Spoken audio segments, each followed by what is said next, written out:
Greetings, and welcome to the ASTROLABE, the #1 afternoon morning show on the internet. It is good to see you guys. This is going to be a long one. This is going to be a nice long one. I've got so much good stuff for you here today. We're going to talk about this ABC whistleblower. This is a story I've been keeping an eye on for a little while. Finally think we've got enough to make it worth touching on here. I got some details on that. I had a whole bunch of stuff that I planned to talk about today regarding the pager event yesterday, but there is still new information that seems to be coloring the story that's dropping, and I simply didn't have time to fit it all in today. So I'm pushing that one to tomorrow. I've got some interesting details on it and some thoughts of my own. So we'll talk about the pager event, we're calling it. We'll talk about the pager event tomorrow. Today, we're going to talk about this ABC whistleblower. I got some good videos for you guys. Some interesting news from Tucker Carlson. He's launching a new venture. I'll tell you guys about that. I got a video from RFK, a new Trump campaign ad that's pretty good, and a couple of JD Vance clips. I'm going to do a deep dive on this ABC whistleblower thing and some of the other stories associated with that. And then, for example, are you familiar with the name Tony West? Well, I will. You will know who Tony West is and what all Tony West is about by the end of the show. I got a couple of nice long posts from Devin Erickson, the author, sci-fi author. We've read some stuff of his in the past. The last one I think was the one he did about George R.R. Martin and Tolkien and how A Song of Ice and Fire needs to end, and why George R.R. Martin is incapable of writing that. So I've got a couple long posts from this guy on talking about difference between conservatives and liberals and atheists and Christians. Had some really interesting thoughts on that. And then I'm going to play you guys a nice long, maybe even all of the conversation between Tucker Carlson and Charlie Kirk, because I want you guys to realize just how far Charlie Kirk has come. They have an absolutely fantastic conversation. I would just sit there and just listen to it just for the fun of it, even if they're preaching to the choir sometimes. Such a good conversation, so I'm going to share that with you guys as well. And then what was the last video? Oh yeah, a good video here from Dr. Greg Bonson. You old school Christian apologetics people will know that name. But okay, that's an overview. As I'm going through here, feel free to drop in a super chat or become a channel member for $5 a month. Member of the King Pilled. Probably won't be able to do it from your phone, but if you're watching on a desktop, you can join there. I've heard that. And yeah, if you like what I'm doing, you want me to keep doing this, keep coming back here every day, Monday to Friday, talking about all of my favorite stories in the news, then the super chats are very much appreciated. You can go to buymeacoffee.com/kingpilled. There's a link in the description. You can throw some cash over to me that way. Or the #1 way that you can support the show and join the best community on the internet. We're building our own secret society of based chads. The King Pill Discord server, kingpill.com. Go sign up. It's a good place to be.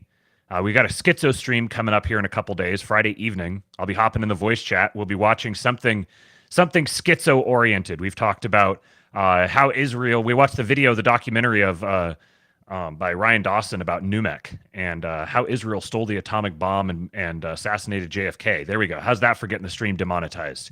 We watched that one a couple weeks ago. Last week, we watched some videos on the monument mythos, and it absolutely just melted our brains. Fascinating little dive into true schizo land. But anyways, we'll have another schizo stream this Friday. Everyone, it is available, open to everybody who's within the King Pill Discord. So kingpill.com, go sign up and come join us. All right, first video I've got for you here today. This is going to be I was going to say video heavy, but it actually isn't. There's going to be a lot of video and there's going to be a lot of me reading. This first video is going to give you guys strange feelings. I don't know exactly how it's going to make you feel, but if it makes you feel anything like it makes me feel, it is going to, I'm vamping now so I can find the frickin' tab. If it makes you feel anything like the way it makes me feel, you're going to like it and be confused by it and wonder whether you should like it. Okay, here we go.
Oh, man.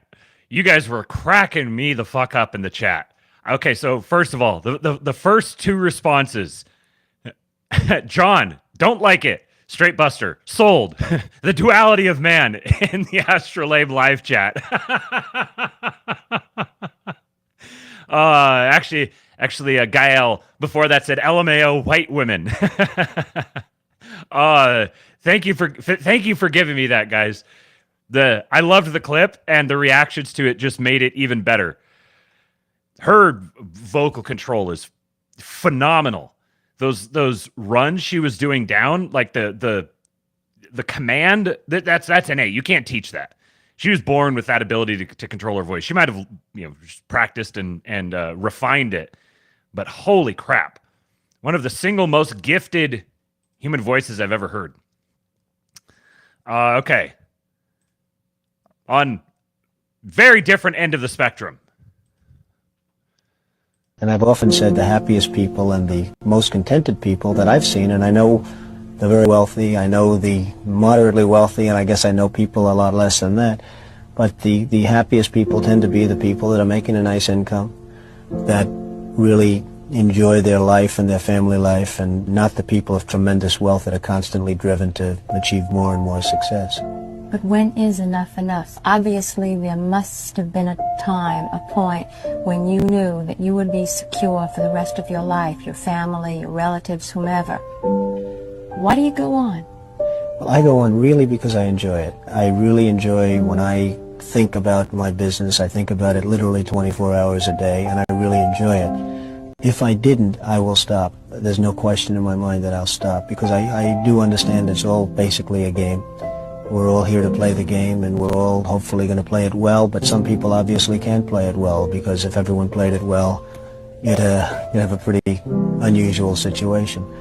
But the game is being played now by me and by plenty of other people, and the people that enjoy it are the people that are going to win it, in my opinion.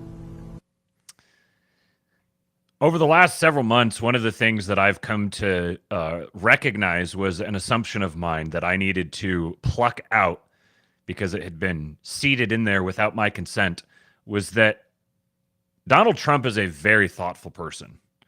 I've loved the memes. I've loved his spirit. I get an absolute kick out of, the jokes about there's like 80 words that he knows, and he manages to express a bunch of hit directly at the heart of people listening to him using those 80 words. But some of the long form conversations he's done and seeing a couple of these clips get resurfaced, he's genuinely a really thoughtful person. Very good-hearted, very sincere, full of integrity. It doesn't mean every single thing he's done is right or whatever. That's a gay way to look at the world. He's very obviously a man of firm constitution, and in particular, that last phrase I think is very telling. That the people who are going to win are the ones who enjoy the game. You can sit around and argue about the fact that maybe we should or shouldn't be playing a game, or be mad that the rules of the game, as stated, have been broken, or you can see the deeper game, that this is the human experience. Every generation has their own iterations of this, but this is the human experience. All the corruption, the crime, the evil people, all of that. This is just part and parcel of the human experience. And because of that, there's an objective truth to it. You can see how the game is played. You can see the rules, the code. People play this game instinctually. At every level, the person at that given level doesn't realize, or does, but there's a bigger game even than them. At every single level you go up. You could go to the very, very top. You could find the great Master Dark Lord at the top. And there's an even bigger game happening that he's just a part of.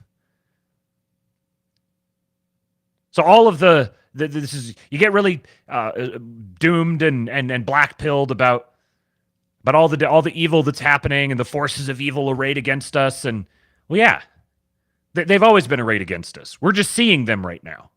It's not like they just appeared. I mean, in a sense, they appeared. They appeared, even though they were there, they appeared to us. And this game isn't going to end anytime soon. There's not going to be some big release. And, oh, man, we can look back on the days when we played the game. Nope, it's just going to keep going on and on and on and on, and it's going to change and morph. And you could pick out patterns within that. But assuming the game is going to end, or acting as if there's going to be an end, some big turning point will lead you to play the game poorly. There's going to be some big turning point for you eventually. It's called dying. You'll die, and the game will go on.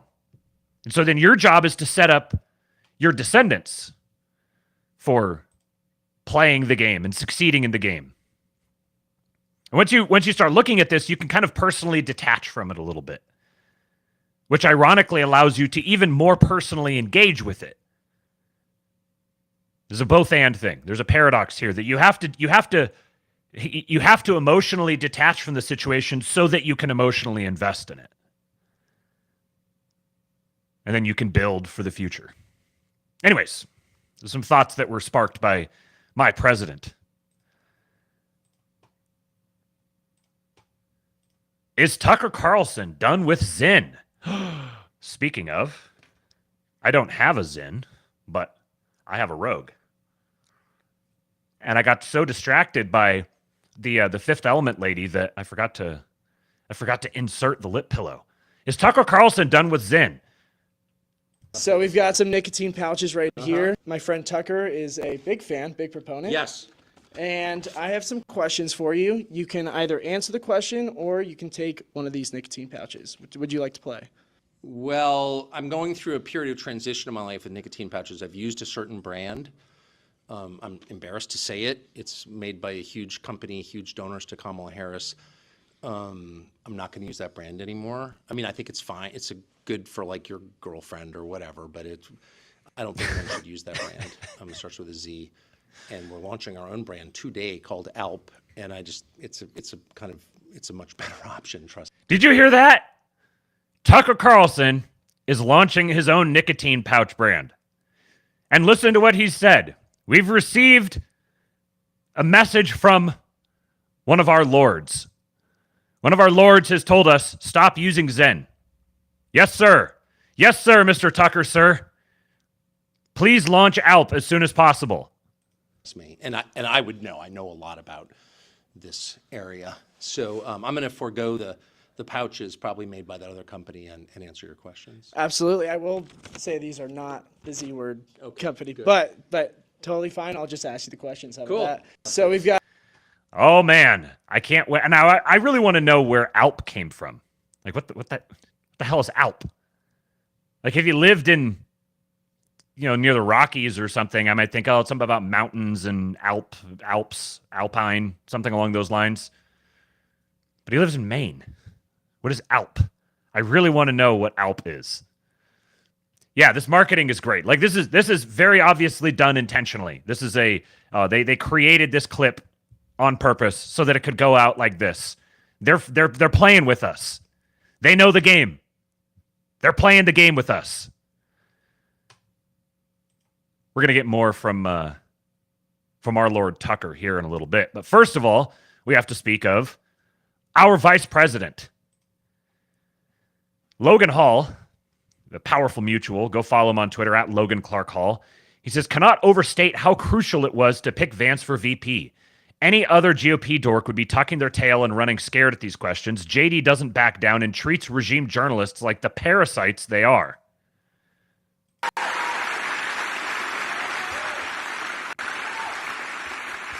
Mike, I'll give you a question just to be nice. This will be our last question. And this is the New York Times, so don't hold it against them. The paper of record, New York Times. I appreciate you inviting the tough questions and your crowd welcoming the tough questions here. The question is I'm sure you're going to ask me an easy one, though, Mike, just to make up for it. The question is about Springfield, not about the situation, but the style, which I think is something new that we're seeing on the campaign trail. You've said, regardless of what the exact precise facts are here, it's worth it to make the larger point of in town overrun by immigration. Well, I'd say, Mike, Is this the first time that guy's ever spoken in like a live setting with an audience? How does this guy wind up in this position? How is he here asking a question representing the paper of record, asking a question of the frickin' vice president? And he sounds like a shameful little kid trying to admit to his mom why he's home late from school.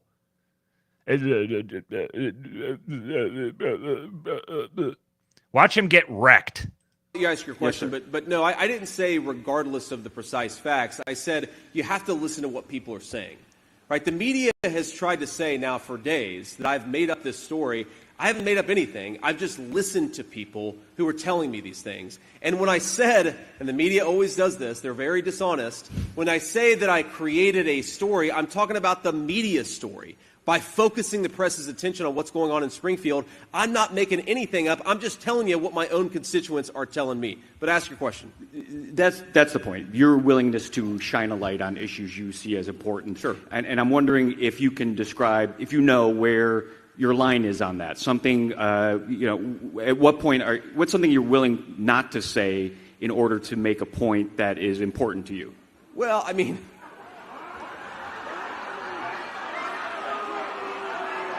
come on. If you know. Mike.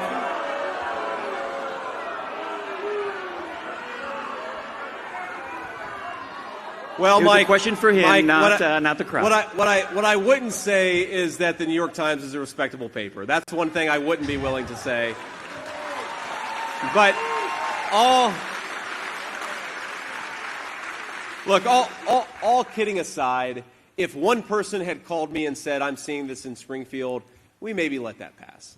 When 4, 5, 6, 7 people are telling me they see something in Springfield, and on top of it, that there are certain people who refuse to listen to them, who refuse to take their concerns seriously, that's when it's my job as a United States Senator to listen to my constituents. That's really, it's very simple. Now, I mean, look, there's a lot of crazy stuff you read about. I mean, one of these things, I don't know if you saw the story from a couple of years ago that, like, the Defense Department had declassified the UFO stuff. Did you see that? That was a crazy story. I don't talk about that because I have no idea what's going on. So my standard for whether I talk about something, Mike, is whether enough people that I trust bring it to me, at least to the point where I feel like I've got to investigate it myself, not just trust the media to do their job, because a lot of times they don't. So, just a masterclass. The dude is owning that stage. And you know what's very interesting? He's a clever boy. He's a clever boy. You know what I don't talk about? This thing here that I'm talking about right now. Yeah, I don't talk about that at all because I don't know what's going on there. What's the implication? Huh? Someone's going to be like, wait, what? Defense Department declassified a bunch of UFO stuff? What's going on over there? It's so good. And being able to, like, here's an IQ test for you. Being able to differentiate from the notion of create a story in the way that the media is framing it, where you're inventing facts, creating a story, and creating the story trademark. The story, the official story of record. Creating the narrative story. Being able to see those things and parse them and differentiate between these two separate conversations, this is a high IQ thing.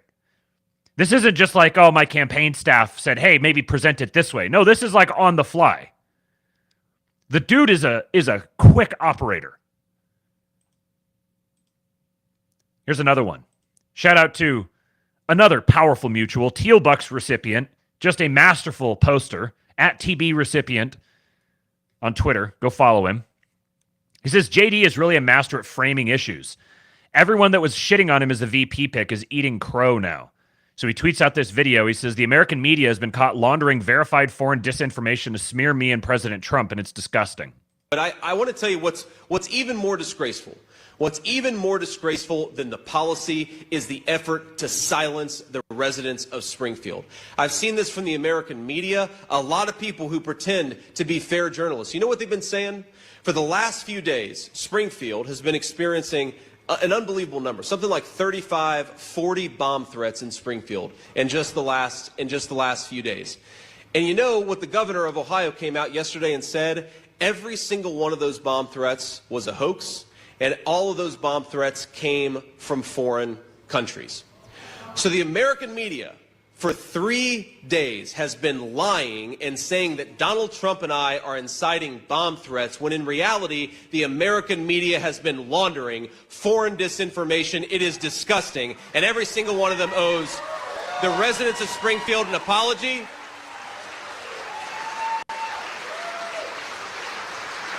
But I think it illustrates something, my friends, that is so sick from the American press in 2024. And it's that instead of talking about the crises in our country, they try to silence the people who are experiencing them. Because their message in talking about these bomb threats and in lying to the American people and saying they came from me and Donald Trump, what they're doing is trying to shut all of us up. They're trying to say, how dare you, citizens of Springfield, complain about this migrant inflow because now these bomb threats are happening. How dare you complain about the fact that you can't afford housing? How dare you complain about Kamala's open border? The media conspired to shut American citizens up. They owe every single American an apology, and they ought to...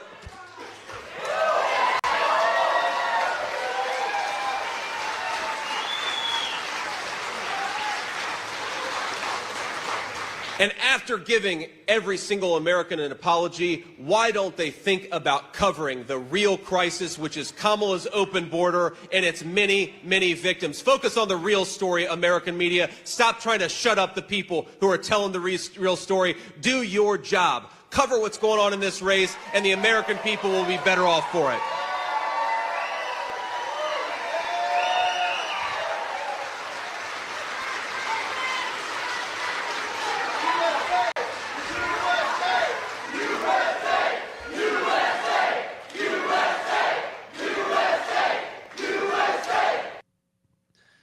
How far we've come.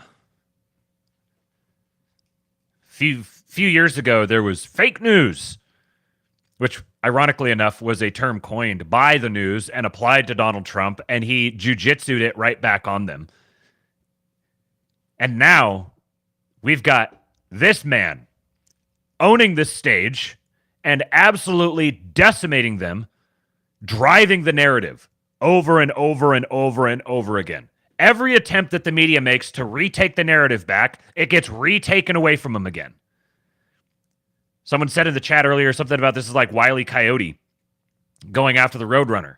That's what it's turning into. They just keep stepping on landmines.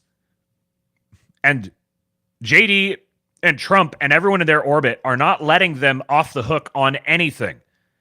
The narrative discipline is tremendous. We could not have dreamed of a more effective Republican presidential campaign in 2024. Just not there. They are maxing out the bandwidth of what they are feasibly able to occupy. Ian said, Matt, don't you have to take that L in part 2? I do have to a little bit, because I didn't think that he was going to be a barnstormer in this way. This is like value add to me. I thought we were going to get a fantastic behind-the-scenes operator who knows how to, who is ideologically aligned with us, who wants the same things out of the government that we do, and who's able to actually work behind the scenes, oversight over personnel and staffing, and applying the president's agenda, basically being the shadow president, effectively. You have the operator and you have the messaging platform guy, the CEO and the COO. And I saw him as being a very good COO. But he's so much more than that. He's actually, and you can see when he's talking, he says he's going. He's not like on a teleprompter or anything. He's just going, stream of consciousness. And you can also tell this isn't like completely natural for him. Because he catches himself with, he doesn't know what he's going to say next. He's like, the media, blah, blah, blah, blah, blah, and they ought to, and it's like his stream of thought had ended.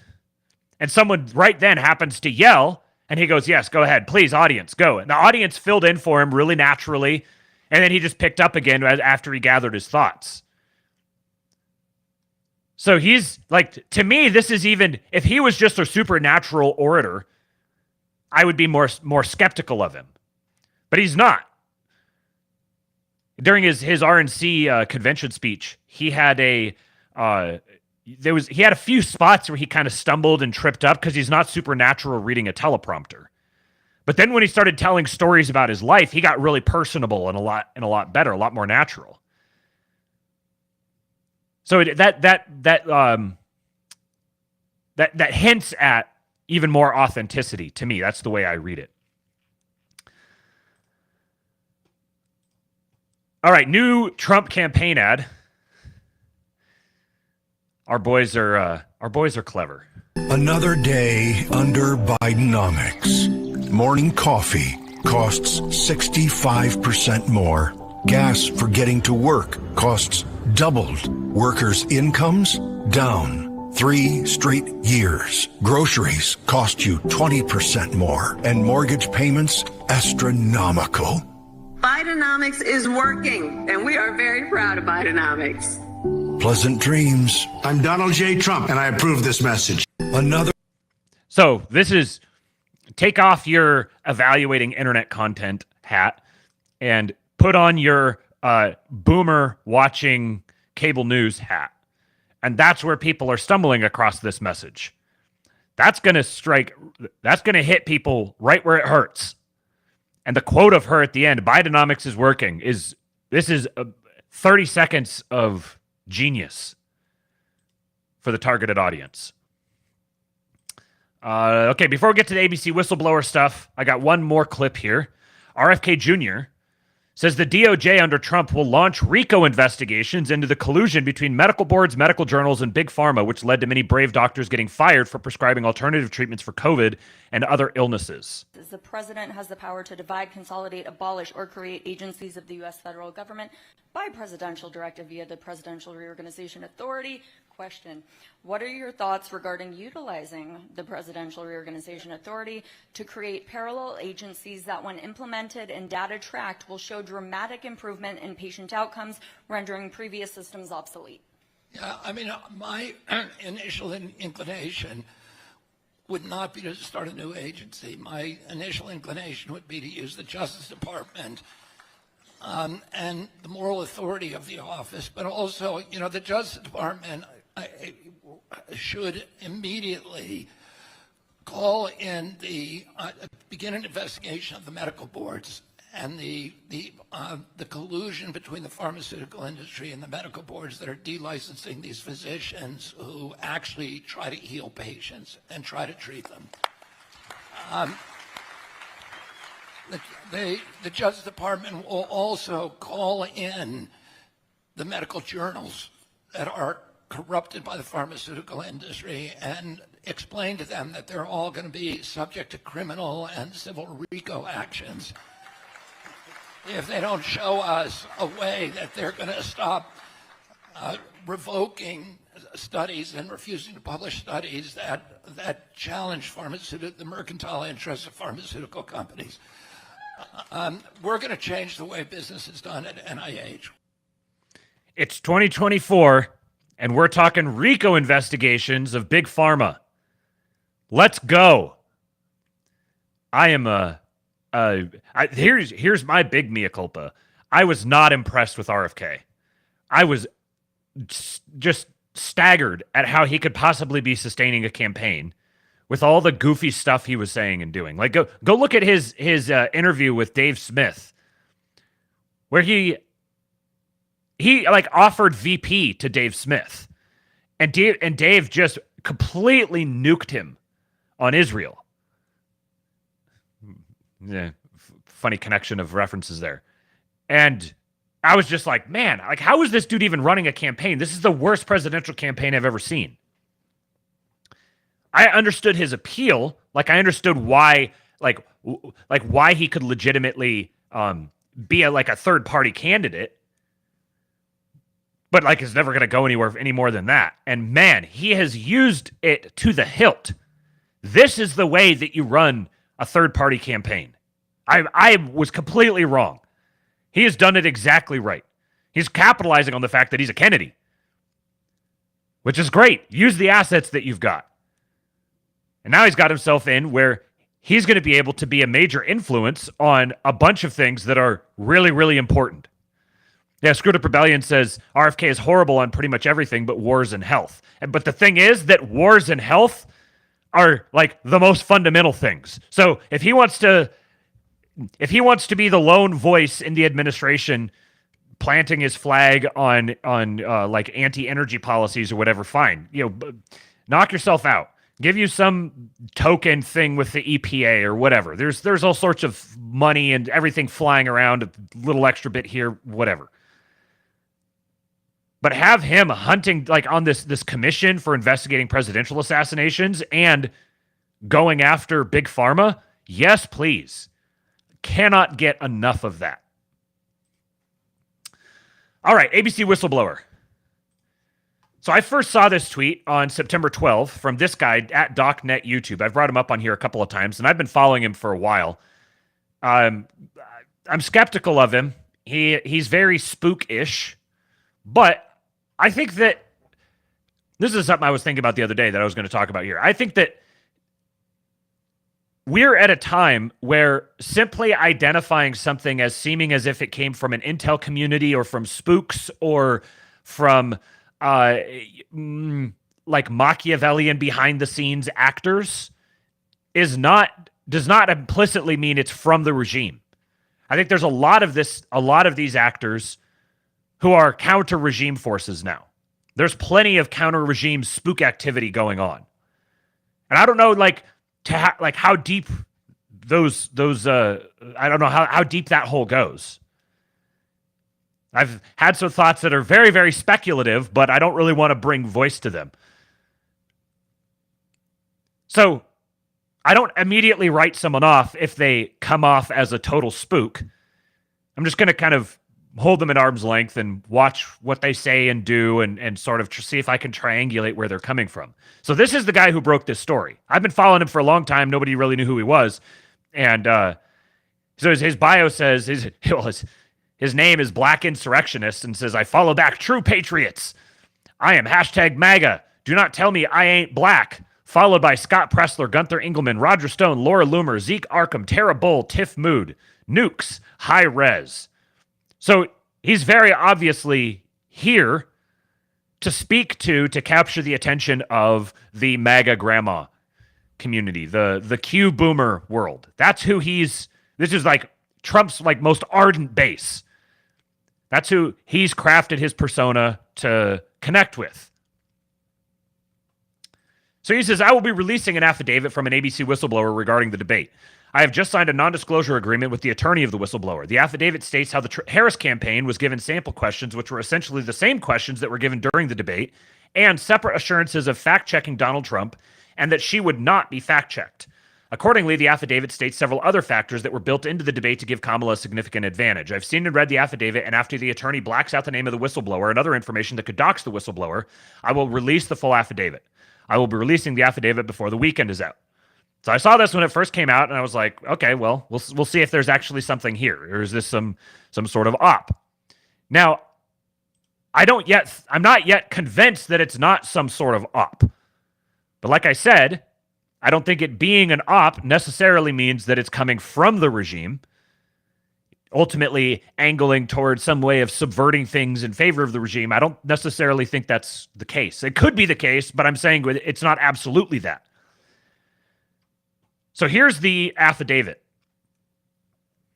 A bunch of stuff is blocked out on it. So I'm going to run through this. So there's some interesting points, and there's some certain things that make you question, is this really authentic? So the date is September 9, which was before the debate. I, name, being duly sworn, do hereby make the following statement under penalty of perjury. So it's being presented as a sworn affidavit, meaning if it is fake, so if it is real and the story is fake, then the person who signed their name to it will be legally liable for that. Now, it could be a fake sworn affidavit. We don't know for sure because some of the key information is blacked out. So this is one of those things we have to hold at arm's length, but I'm going to give you some more information on this as to what's lending more and more credibility toward it actually being authentic. So one, he says, my name is blank. It's interesting that first letter is visible, and it looks like the second letter, like IS. I reside at blank, Manhattan, New York. Now, this is the first kind of interesting thing here. Most people who are from Manhattan aren't going to describe it as Manhattan, New York. That's a little, and there's no comma. It's kind of a little interesting. Number two, I have worked for ABC News, lowercase n, for over 10 years in various technical and administrative positions. Okay, so it's not a reporter. It's a, technical staff person, cameraman, camera operator, some like back office guy or girl, we don't know, who has, is this like an Isabel or something like that, perhaps? Israel. And this would not be implausible to have a staff person, a cameraman or something like that who's just overhearing this stuff. Also, technical and administrative position that can be a euphemism for even like an executive level position. This doesn't necessarily have to be a pleb. Number three, since the acquisition of ABC News, again, lowercase n, in 1996, I have observed significant transformation in the nature of news reporting at the organization. So this person said that they've worked there for 10 years, but they're talking about acquisition of ABC News in 1996 and tracking this trend there. It's kind of an interesting way to frame it. These changes suggest a shift from unbiased reporting to a model influenced by external factors. For the record, I do not endorse Donald Trump in his capacity as candidate for president of the United States. The intent of this affidavit is to address concerns regarding perceived biases within the news reporting within my employer's debate that will be hosted on September 10, 2024. Next page. Furthermore, the Harris campaign imposed restrictions on the scope of questioning. Actually, hold on. Is this? There might be a little bit that's missing out of that because it doesn't. This isn't a natural transition to this. Let me double check and make sure I've got this is. So this was 1, 2. Well, I'll just read it from here. Furthermore, the Harris campaign imposed restrictions on the scope of questioning, including no questions regarding the perceived health of President Joe Biden, no inquiries related to her tenure as Attorney General in San Francisco. Something's blacked out there, which is interesting. No questions regarding her brother-in-law, Tony West, who faces allegations of embezzling billions of dollars in taxpayer funds and who may be involved in her administration if elected. Now, embezzling isn't quite accurate, but you could say something like that. We're going to get some more on Tony West here in a little bit. These are very interesting requests. and just like flagrantly unethical. Like, can't talk about the health of President Joe Biden. Are you serious? This just is not an issue. This is not something that can be talked about whatsoever. Yeah, false. No inquiries related to her tenure as Attorney General in San Francisco. So this also gives some indication, again, assuming this is true, if it's true, it gives some indication of what the things are that they're very concerned about. And this is an odd thing. Like, who would think to ask about Tony West? Like, why would that even be something that they would think could potentially come up? So these are things that were being requested by the campaign. It also indicates a part of the nature of their relationship, that the campaign wouldn't assume that this is off limits. They would actually need to make it explicit that this is off limits. And it's kind of an odd thing to make off limits until you hear what Tony West is all about. The number 5, so internal organizational climate. I've observed a pronounced bias against Donald Trump within ABC News. Employees expressing favorable views towards him experience significant concerns about potential retribution. Another thing that's blacked out. The purpose and documentation of affidavit. This affidavit is executed to document and provide transparency regarding the issues of fairness and impartiality in the debate process and broader concerns about journalistic integrity at ABC News. Oh, I see what this was. So I just read that page here. When he posted the pages, he posted them like out of order and missed a couple of the pages and had to add them in later and everything. So it was kind of a mess, which is something you could put in like the column of, is this person legit? Does this person have their shit together? So the Harris campaign received particular accommodations, including but not limited to the providing of a podium significantly smaller than that used by Donald Trump. Again, the story with this supposedly is that the affidavit was provided and sworn before the debate happened. So if that's true, then here's something that we saw with our own eyes was true. And assurances regarding split screen television views that would favorably impact Kamala Harris's appearance relative to Donald Trump. That also was there. It was agreed that Donald Trump would be subjected to fact-checking during the debate, while Kamala Harris would not face comparable scrutiny. This was widely known throughout the company that Donald Trump would be fact-checked. In fact, various people were assigned to fact-check observations it was perceived candidate Trump would make during the debate. In fact, Harris' campaign required assurances that Donald Trump would be fact-checked. This was done via multiple communications with the Harris campaign, whereas the Trump campaign was not included in the negotiations. Again, massive, massive ethical violation.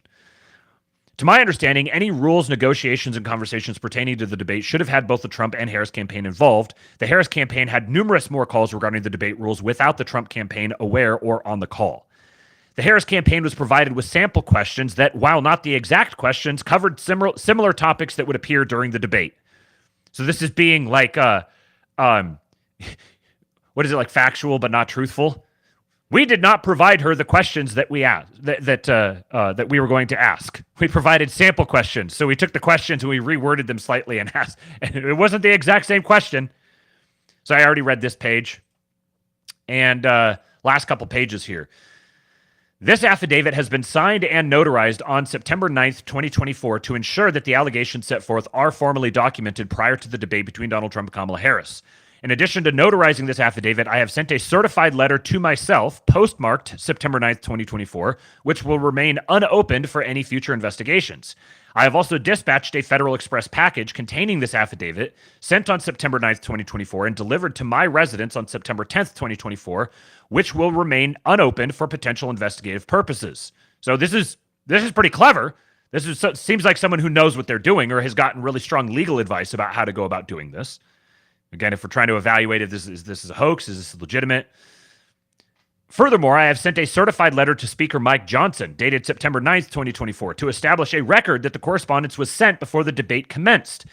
Now, this is a very interesting move if this is true, because this ostensibly puts a lot of pressure on Mike Johnson, who is a controversial figure already, to have to produce this letter. Or claim that they never got it? Again, if this is true and if they've sent it. And it would be very odd to make some of these claims and not have actually followed up on it. Additionally, for further investigation, I have secretly recorded several conversations that will prove that the Harris campaign insisted upon not only the fact-checking of Donald Trump, but also insisted on what questions were not to be asked under any circumstances, or else the Harris campaign would decline to participate in the debate. I make these statements under the penalty of perjury and without coercion of any kind. Verification of affidavit, State of New York. I, name, being duly sworn, hereby deposes and says this would be the person valid, the notary. I, being duly sworn, hereby deposes and says the deponent has read the foregoing affidavit and hereby vows to content thereof, and that the same is true to deponent's own knowledge. Small, it's hard to see from here. As to the matter therein to be stated to be alleged upon information belief as those matters deponent believes them to be true. Sworn to me on this 9th day of September 2024, Notary Public, State of New York. So there's ample background work here that is easily done to verify the authenticity of it. So once this dropped, I was like, okay, well, this is very interesting. The next thing we want to see is, does ABC News respond to this? Because if it's obviously not true, they would be more than incentivized to respond to it and categorically deny it. They'd be able, yeah, this definitely didn't happen. He's saying he has videos. Please present your videos. Prove that it happened. Call the bluff if it's not true. So after like 2 or 3 days, ABC News finally responded. And I just picked this article here because it didn't make me have to turn my ads off or turn my ad blocker off. So I don't know, truthpress.com, whatever. Was the ABC News debate rigged? A bombshell allegation from a purported whistleblower says the Kamala Harris campaign was given a copy of the questions and was assured that the vice president wouldn't be fact-checked live on air during her debate. An affidavit. ABC News has responded to these allegations after days of intense speculation, sneaking it in as the news cycle is preoccupied with the latest Trump assassination attempt in West Palm Beach, Florida. This is via the Daily Beast. ABC News has again insisted that no topics or questions were shared with either Vice President Kamala Harris or Donald Trump and their respective campaigns in advance of last week's presidential debate. The network's statement came after it declined to directly address allegations made in an allegedly sworn statement purportedly by one of its staff that it helped Harris in the debate. The name of the person who signed the document is obscured, but in the 6 pages they make claims that which, if true, would be explosive. We already went through all that. In a statement to the Daily Beast, ABC News did not address any of the specific allegations. Quote, ABC News followed the debate rules that both campaigns agreed on and which clearly state no topics or questions shall be shared in advance with campaigns or candidates. It's a very vague statement. They categorically denied to the Daily Beast last week that Harris was given any questions ahead of last week's debate, shooting down one of the talking points that Trump and other right-wingers tried to use to explain the former president's dismal debate performance. Absolutely not, an ABC News spokesperson told the Daily Beast. Harris was not given any questions before the debate. The network's debate rules stated that no topics or questions will be shared in advance with campaigns or candidates. The spokesperson also said no aides were in contact with moderators David Muir and Lindsay Davis. Trump aides have attacked the moderators as agents of the Trump campaign following their efforts, which have been almost universally lauded.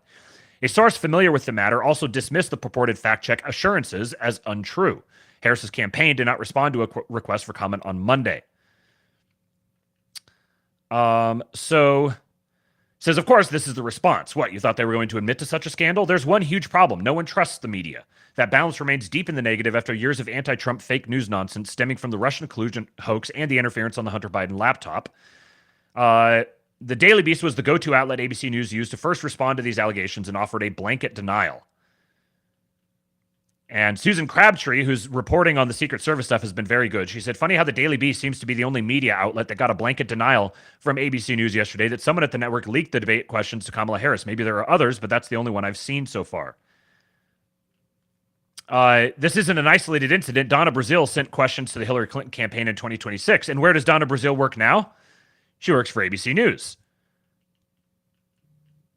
It says, a blanket denial won't do much in terms of persuasion since we all saw what happened. Some of the allegations panned out, as Harris lied repeatedly during the event and never got any pushback, unlike Trump. The former president's campaign was expecting unfair treatment, but it was so explicitly biased. At times, you thought communication staffers at the DNC were moderating instead of David Muir and Lindsay Davis. While some attention has been placed on Davis and Harris being sorority sisters, it's this admission from the ABC moderator that will keep the rigged narrative alive. Davis admitted that she was going to do live fact checks to avoid a Biden-like meltdown like the one we saw on CNN. Quoting from Fox News, ABC News anchor Lindsay Davis admitted in a post-debate interview that her fact-checking of former President Trump was influenced by the earlier CNN debate that went disastrously for President Biden. In an interview with the Los Angeles Times, Davis said she wanted to address concerns that Trump's statements could be allowed to hang there unchallenged by his opponent or the moderators, as they were when Trump and Biden debated on CNN in June. Quoting, Davis, wearing pink glasses while speaking to the Times over breakfast at the Ritz-Carlton in Philadelphia. This poor oppressed journalist.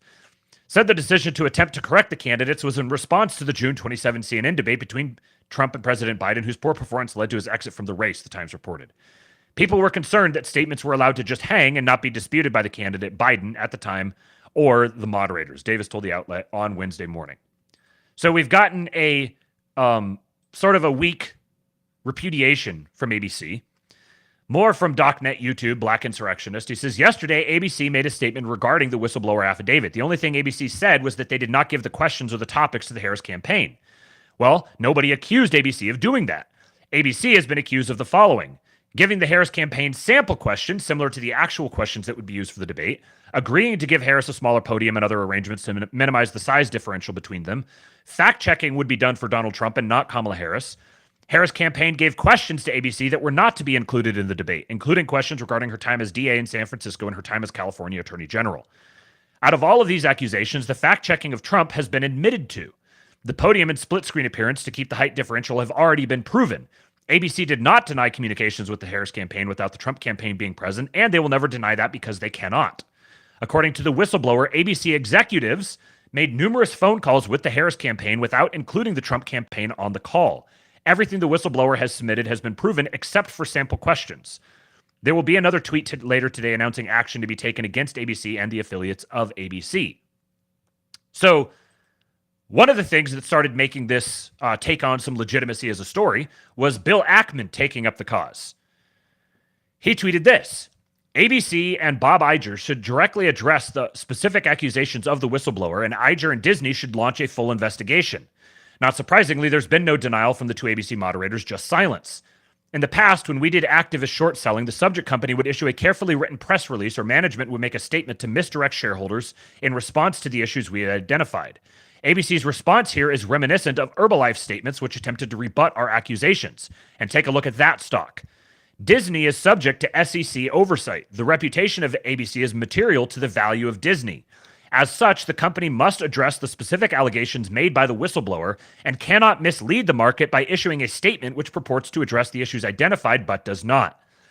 This is where it got very interesting, because now you've got a prominent, well-respected billionaire publicly pressuring both Disney and the SEC to investigate this issue. So this doesn't resolve for me yet whether or not this is a legitimate sworn affidavit from a leaker at ABC, a whistleblower. However, we're getting to the point now where it doesn't really matter whether it is or isn't. The way the news cycle moves forward, this could be something that's being intentionally seeded for the sake of taking down ABC. And the justification that basically they've earned it. And whether the story is true or not, it's effectively true. And we're going to plant this story and use prominent people to amplify it, to create this narrative and place them under pressure and force some sort of a misstep. And after he tweeted that, then he said, come to think of it, I'm going to alert the SEC directly about Disney, ABC, and their misleading response to the whistleblower's accusations about the presidential debate. He said, for the skeptics in the replies below, the SEC understands the importance of the U.S. securities markets. I believe it's one of the most nonpartisan of our government agencies. Wow. Okay. I'll take your word for it, boss. So who's Tony West? I've got two good posts on this, and there's double up on some of the information, but they also include information. Each of them includes information the other ones don't, so I'm just going to read both of them. First one is from DocNet YouTube. He said, there's a massive story for someone who has more resources than I have to investigate this further. In 1977, the Department of Justice Civil Department required Congress to sign off on any settlement against the United States more than $100,000. But as society became more litigious, the cap was eventually removed. Then the DOJ Civil Department became one of the most powerful departments in the United States government. Basically, they could do whatever they want with taxpayer money. The account became known as the Judgment Fund. The fund's operations have become secretive and often nefarious. In 2009, a man named Tony West took over the Department of Justice Civil Litigation Program. This program was in charge of settling lawsuits against the federal government, but this was an email that Tony West got upon being appointed to the job. Quote, "Can you explain to Tony the best way to allocate some money toward an organization of our choosing?" End quote. That is how taxpayer money became the vehicle to start funding left-wing associated organizations and give them the resources needed to start what has become the party of lunacy. For example, in 2010, the DOJ had all but won a case in the Supreme Court after a decade-long fight. DOJ lawyers were on the verge of winning a case against discrimination claims by 91 Hispanic and female farmers. Tony West personally intervened. The DOJ agreed to a $1.33 billion settlement, which included thousands of farmers who had never claimed bias and, of course, attorney fees in the millions. So the DOJ lawyers were on the verge of winning the case against discrimination claims on behalf of the government, and then Tony West intervened and said, no, we're actually going to settle to the tune of $1.33 billion. More importantly, the case lawyers vehemently were against the settlement, noting they obviously were going to win the case and not cost the taxpayers money at all. Law firms, some of which did not even participate in the case, were awarded an additional $133 million in attorney fees. The projected settlement size ballooned to over $4.4 billion as additional plaintiffs were added, including Native American farmers. One government expert was appalled. Quote, "If they'd gone to trial, the government would have prevailed. It was just a joke. I was so disgusted. It was simply buying the support of the Native Americans." Sound familiar? Kind of like forgiveness of student loans, promises of cash for down payment on houses. This dirty deal also inflated the number of claimants, creating a $60 million windfall for the plaintiff's lead lawyer, a member of the Obama-Biden transition team. Tony West did not just shake down taxpayers, he also went after any right-wing corporations. In a series of bank settlements, West wrote in provisions to the settlements that donations were mandatory and be given to Democrat activist support groups.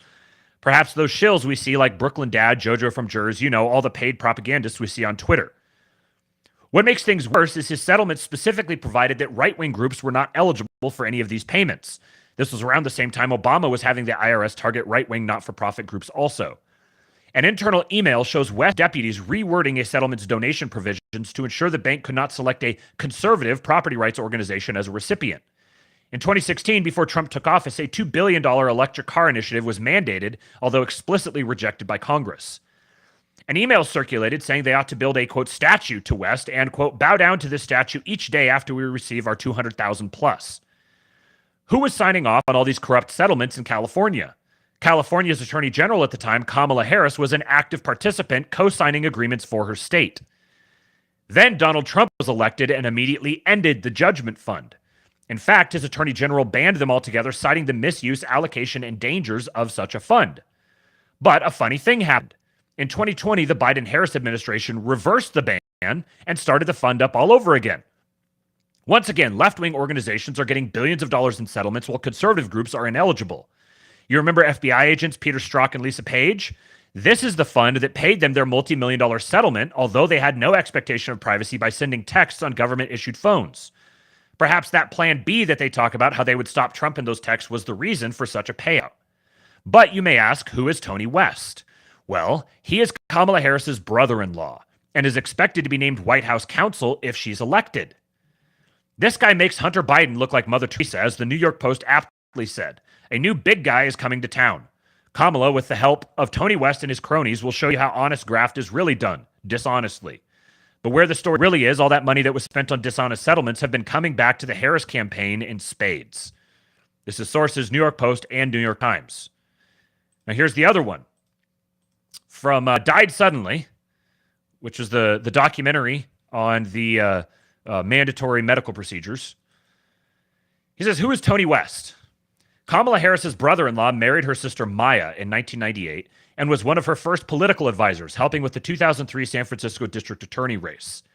Tony West served in Clinton and Obama's DOJ, and Maya here, for context, Maya ran Kamala's campaign in 2019.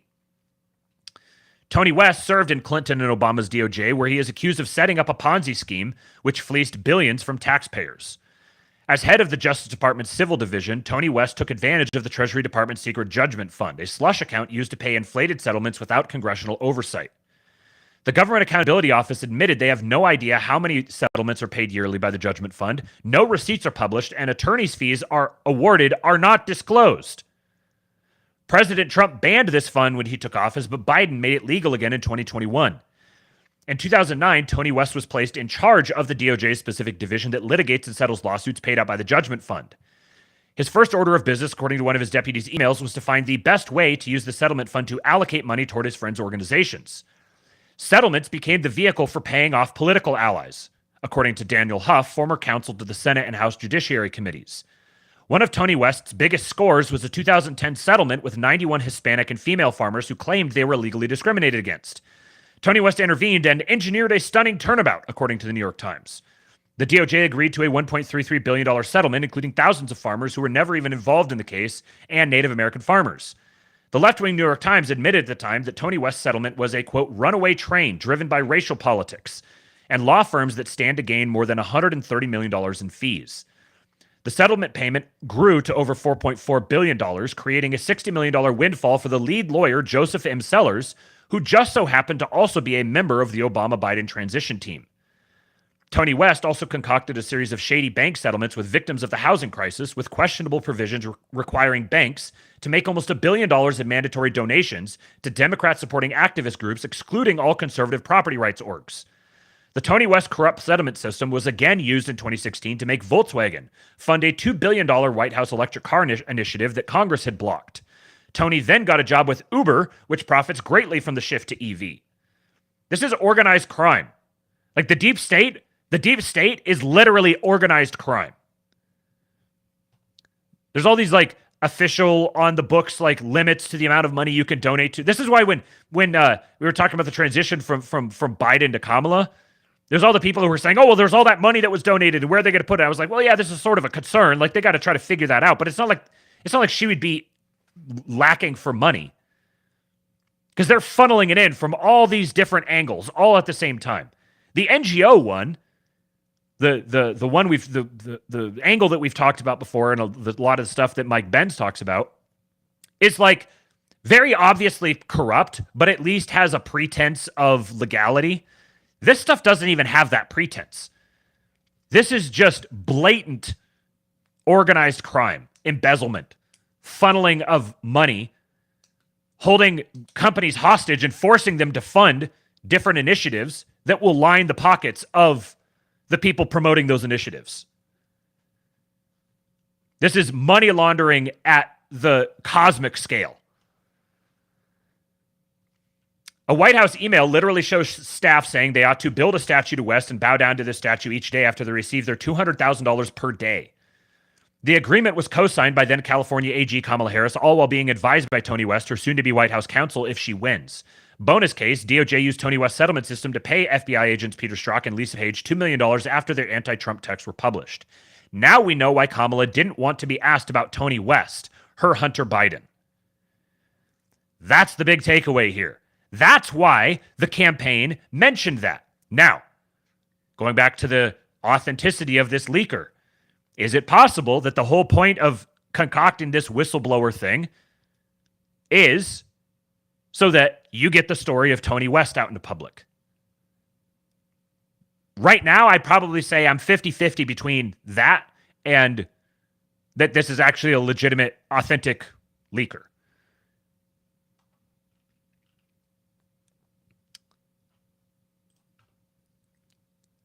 So last thing on this story, DocNet YouTube again says, breaking, I've agreed to put the Gateway Pundit in touch with the attorney for the whistleblower at ABC. In return for Gateway Pundit keeping the whistleblower identity secret, it's my belief that an interview will be made, whereas the Gateway Pundit promises to push ABC for answers on the September 10th debate between Donald Trump and Kamala Harris. So we'll see what happens with this. Again, I'll remind you that there was one of the claims that the whistleblower made was that they have videos, secret recordings of people communicating on this level.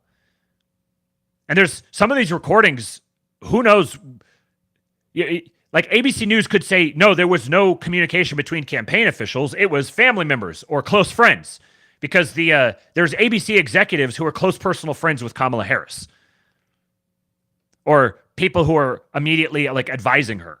All of this stuff is so incestuous that it could literally just be a couple of friends who talk to each other all the time who coordinate this stuff behind the scenes off the record.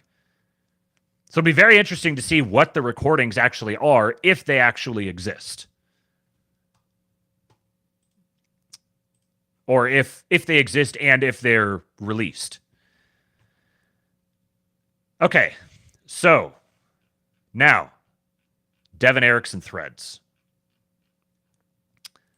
This is going to be some reading, but it's worthwhile.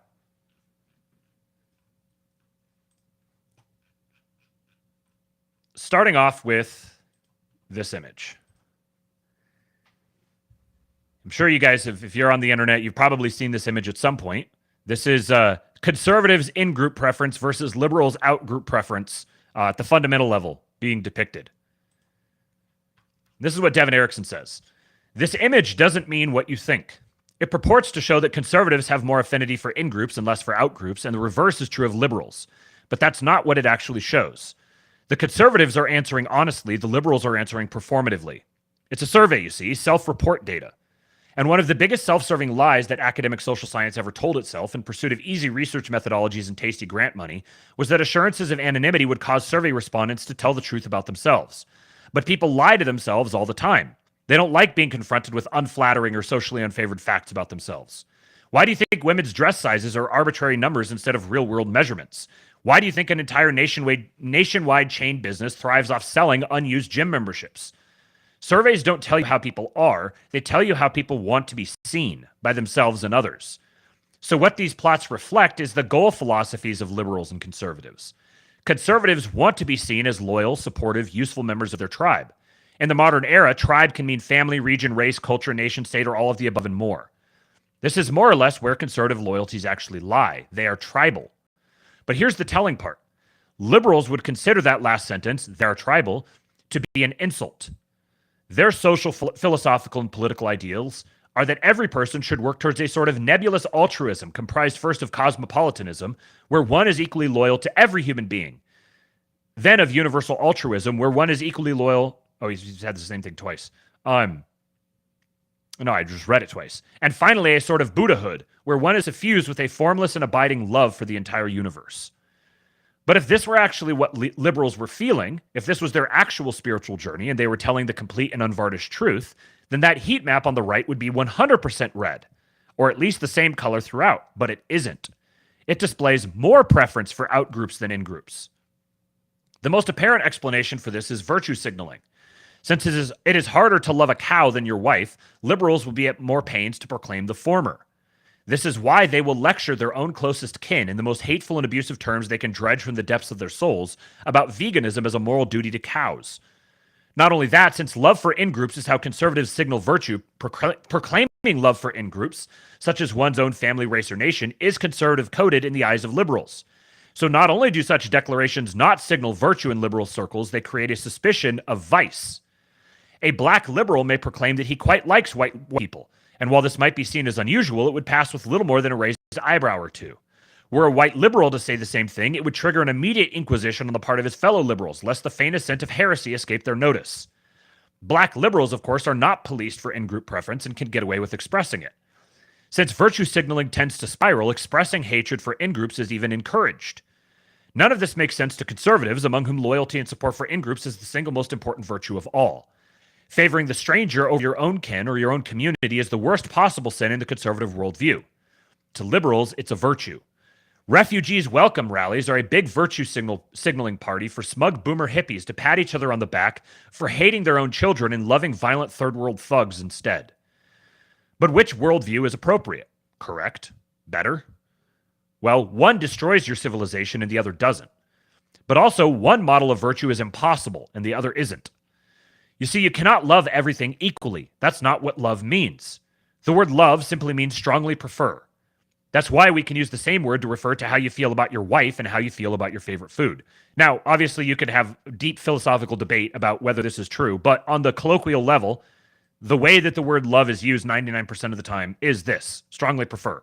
So just operating on the colloquial popular conception of love, this is the point he's driving at.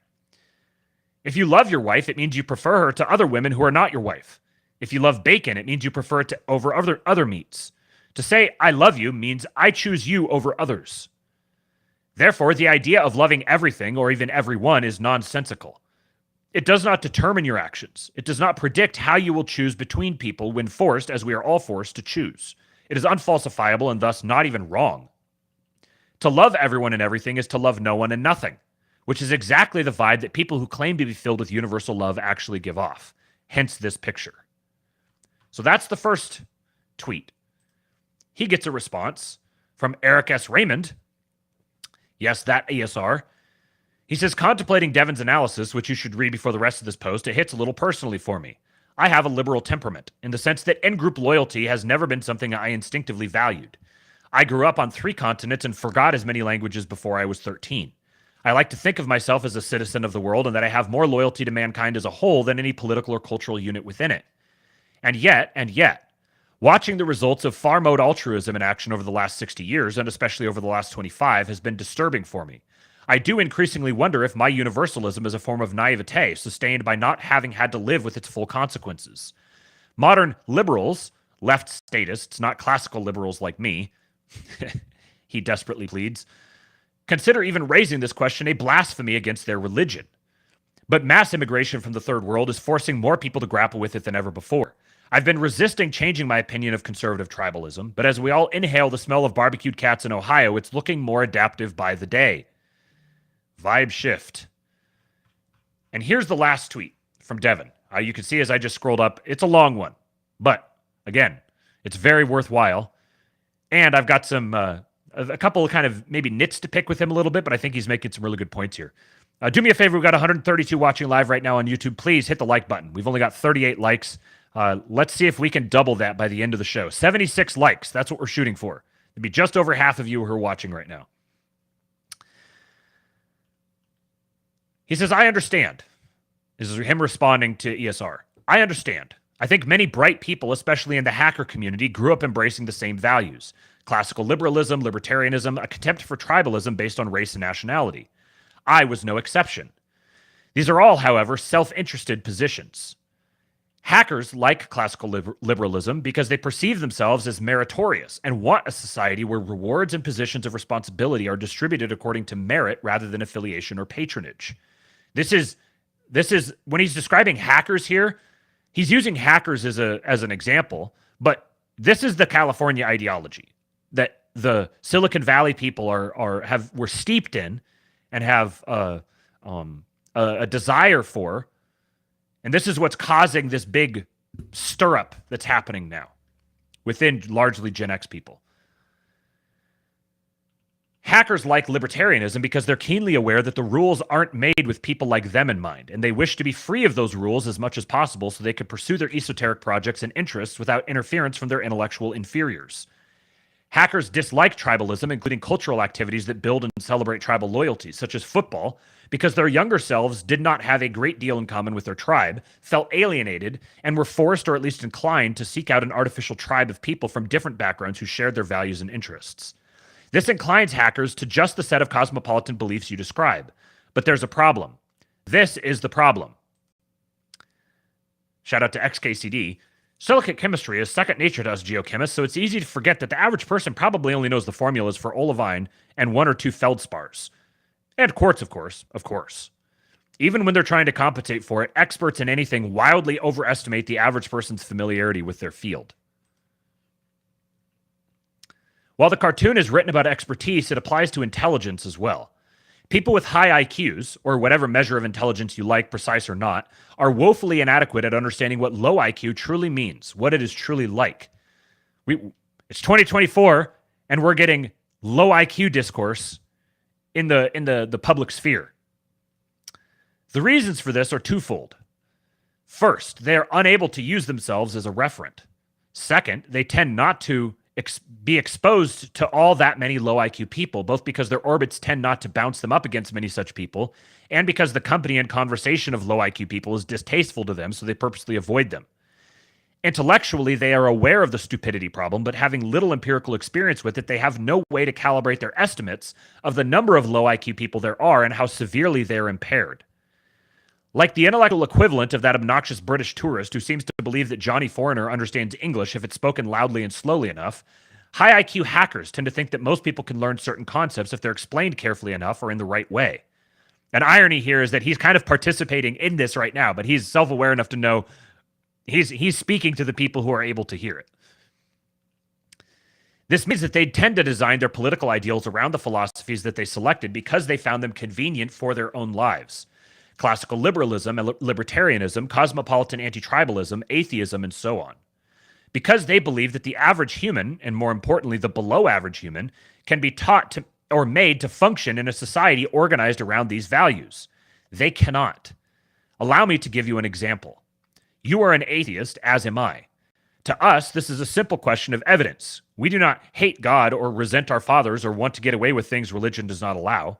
We do not believe there is a God simply because the universe does not appear as we would expect it to if someone were in charge. And it appears exactly as we would expect it to if no one were in charge. We do not experience this as a decision we voluntarily made. Our beliefs are not under our control. They are determined by the data.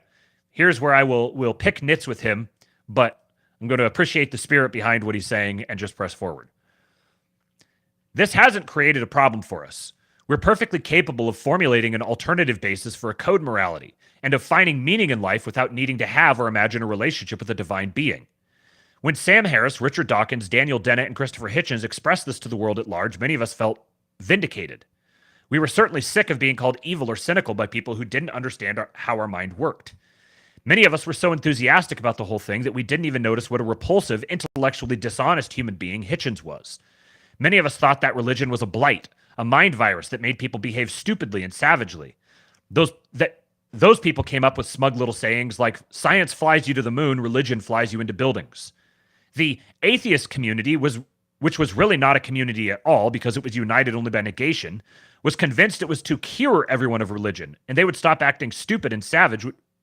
They would stop acting stupid and savage would behave better. They were wrong. We were wrong. Dawkins was wrong. Dennett was wrong. Harris was wrong. Hitchens was wrong. People weren't acting stupid and savage because of their religion. They were acting stupid and savage because they were stupid and savage. And the religious people who weren't stupid and savage to begin with were using their churches to form functional, mutually supportive communities and do works of charity, the way they always had. Atheists had been proselytizing because they suffered from the delusions of classical liberalism, that all men are created equal, that if people are worse, something is making them so. Nope. Some people are just better than others, and there's nothing you can do about it. So converting people to atheism didn't help. Worse than that, it hurt. It did incalculable damage. I remember you once expressing dismay that atheism as a movement had been infiltrated by Marxists. I disagreed, but wasn't quite ready yet to articulate exactly how and why, so I held my tongue, saving this conversation for a later date. Well, now I know what I wanted to say. Marxism did not infiltrate the atheist movement. The Marxism was coming from inside the house all along. As I said, any person with a certain level of independence and intelligence is fully capable of functioning just fine as an atheist. He doesn't need to have a ready-made philosophy of life, the universe, and everything handed to him. He can make his own. Again, I could pick nits here, but I'm going to recognize that this is me peeking into somebody else's culture and seeing the way they see themselves and describing to someone else within their culture how they see themselves. And within their framework, the observations he's making are true. In fact, he cannot help but make his own because his mind is constantly churning, constantly analyzing, constantly asking himself what his personal take is on everything he sees. He's telling you what's going on inside his own mind from his own perception. And he's recognizing that ESR, who he's replying to, and the people within this, what would have once made up the atheist community, this is how their minds work. He's preaching to the choir here. In fact, this is still very much the case if he happens to be religious. Smart religious people tend to have very, very individual, detailed, and sophisticated takes on their religious beliefs. So a highly functional person can be religious or not, according to how he sees the world. But what the atheists didn't realize, should have realized, because every single culture, every single one has a religion, is that many, even perhaps most people, are not capable of being atheists. Yes, they're not capable of being atheists. Atheism is the enlightened position. So here's where I will pick nits with him, but he's so close. He's right there. He's close enough. If you take away their religion, they will invent another one to take its place. And communism is Christianity with God removed and replaced by the state.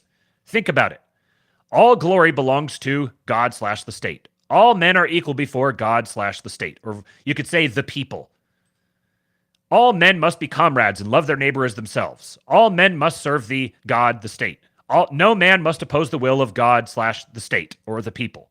No man is worthy of equality with God or the people. Salvation is only possible through faith in God or the people. Any man who defies God or the people is evil and must be destroyed. When Dawkins, Hitchens, Harris et al. Took God away from Christians, they became Marxists. They took all their old values and substituted a very present state for a God who doesn't seem to talk a lot. And the thing about the state, as opposed to the church, is that there can be many competing churches, each offering own opposing interpretations of the silence of God, allowing people to vote with their feet. But in any area, in any nation, there is by definition only one state. So when the state becomes God, or the people become God, if I can interpret and take it a little further than he seems to be ready to, there's not merely only one God, there is only one church. Communism and theocracy only look different until you realize communism is a religion. And so it was that the four horsemen of new atheism were the four horsemen of communism all along. In their pride, they thought they could uplift the midwits, making them something better than they were, if only those poor souls would listen to them instead of their priests and religious communities. In other words, they were functioning as their own priests and religious communities. Maybe it would have been that way. Maybe it wouldn't have been that way if the religion had been different, like if Western society had a polytheistic fraternal religion, like Greek or Norse paganism, instead of a paternal religion. If you take paganism and remove Odin, you probably don't get Marxism at all. And I think this is a good point. If you take paganism and you remove Odin from it, you get something else. It's not going to be Marxism. You only get Marxism or communism. And communism here is a word like, this is kind of like when people are like, we don't live in a democracy, we live in a republic. Yeah, you're missing the point. When people talk about communism, they're talking about a very specific thing, and we know what they're talking about. You don't need to argue like this, exactly parse all the historical definitions, and, well, technically it's an economic theory based on, fuck off, shut up. You know what communism is when people talk about it.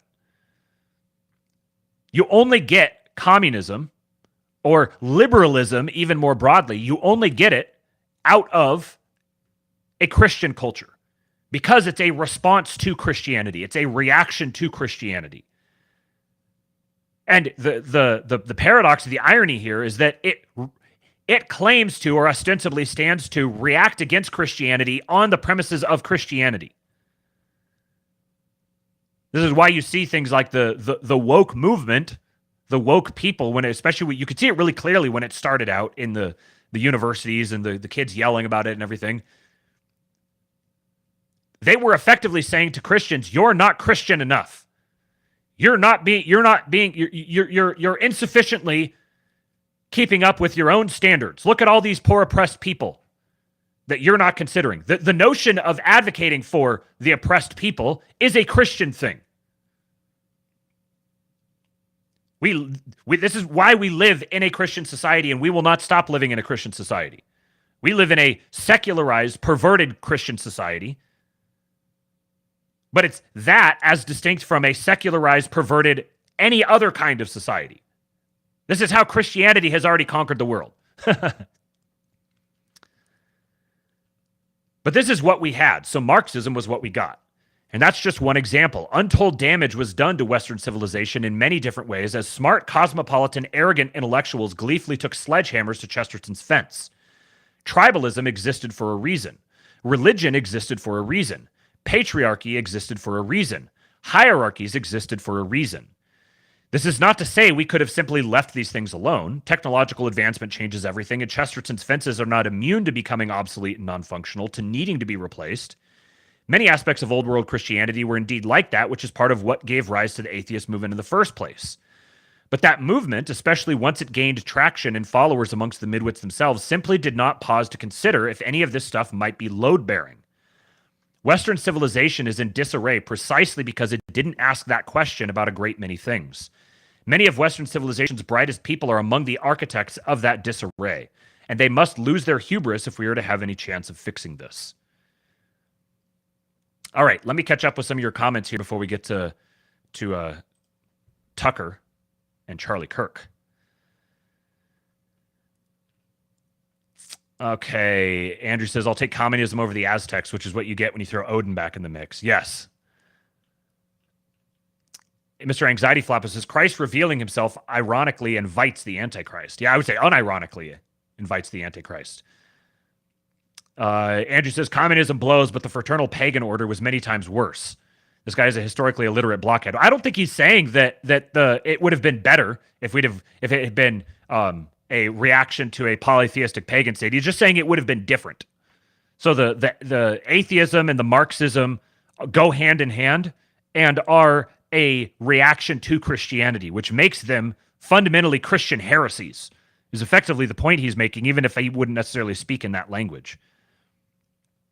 Armchair Contrarian, communism is a Christian heresy. Yes, atheism is a Christian heresy. It is a cladistically, atheism is derived from Christianity. There were no atheists until there were Christians, and the atheists were a response to Christians. In fact, I would say probably atheism began among Christians, not just people who are non-Christians responding to Christians. It was born out of Christian communities. Even the idea of secular is a perverted Christian concept. Yep, the seculum. Josiah says Judas was the first communist. Okay. Let us go now to the basedness that is Charlie Kirk. Let me retweet the stream, get some more people out here. Do me a favor, if you're watching on Twitter, I just retweeted the stream. If you could go retweet them for me, @RealKingPilled. And then we're up to 65 likes. Well done. Well done, folks. 146 watching now, 65 likes. See if we could get us... Okay, let's change the number. Let's move the goalpost now. Let's see if we can get to 90 before the end of the show. That means we need 25 more likes. So, we've talked about... Let me get the right timestamp here. We've talked about the radicalization of Tucker Carlson and also mentioned the radicalization of Charlie Kirk. Now we get to see the two of them on stage together.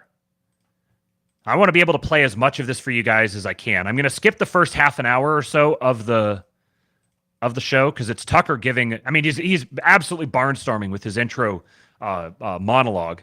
These are very good. If you haven't listened to these, he's doing this road trip right now, going and doing all these different live events. And his opening monologues are just so good. He is he's such a gifted communicator. Just completely riffing off the cuff. Completely authentic, heartfelt. I could not love Tucker Carlson more. Charlie Kirk, now, has come incredibly far. Magoo says, base Charlie Kirk hurts my 2019 brain. I never thought I would get to this point.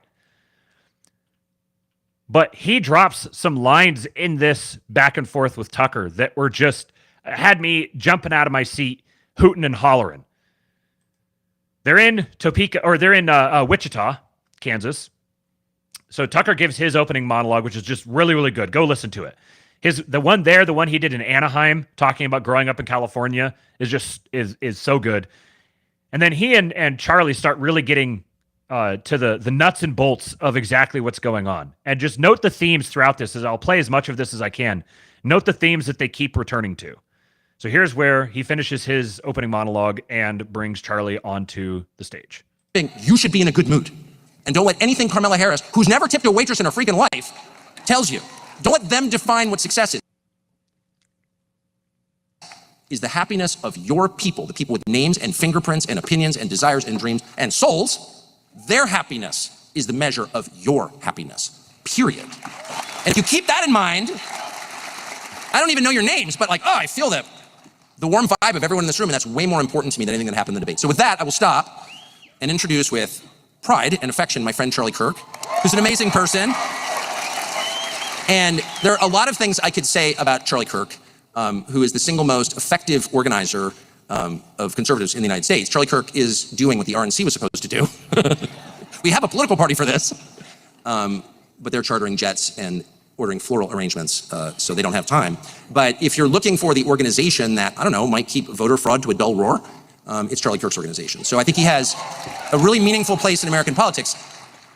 His the never tipped a waitress comment was coming off of the backs of him riffing on our necessity of investing in our own communities before looking to the rest of the world. He went on about that at length, described how all the different evil impulses, anti-human impulses that are coming out of the movement of leftists and the regime insiders is you can't help but conclude that this is not a human phenomenon. This is a spiritual phenomenon. It's something that is superhuman, that is intervening on the minds and souls of people and inducing them to act against their own interests and against the interests of their people. He mentions here Charlie Kirk and the actual organizational work and everything he's been doing behind the scenes. I've been hearing stuff about the role that he's had, and it is, Charlie Kirk and Scott Pressler are the ground game operators that we've been crying out for. They are actually doing the stuff. I covered the TPUSA app for voter registration. I mentioned that a few weeks ago when someone had tweeted about it. That sort of stuff has been going for a long time, and Charlie Kirk is very, very close to the Trump family. So these guys, these are two of the closest proxies to the actual soul of the Trump campaign that it's possible to see in public. But that's not necessarily a compliment because most political people I know are sort of loathsome on both sides. So the thing I'll say about Charlie Kirk and Heartfelt is that Charlie Kirk spends more time each day working as hard as he can to maintain moral balance and to serve the people around him who he actually is responsible for, his wife and children, and to be a decent human being than anybody in American politics. And he's pulled it off. And I just really, really appreciate that. I don't trust anybody whose personal life isn't in order. I'm sorry, I just don't. And his is. So it's with admiration and anticipation because he's super interesting. Ladies and gentlemen, Charlie Kirk.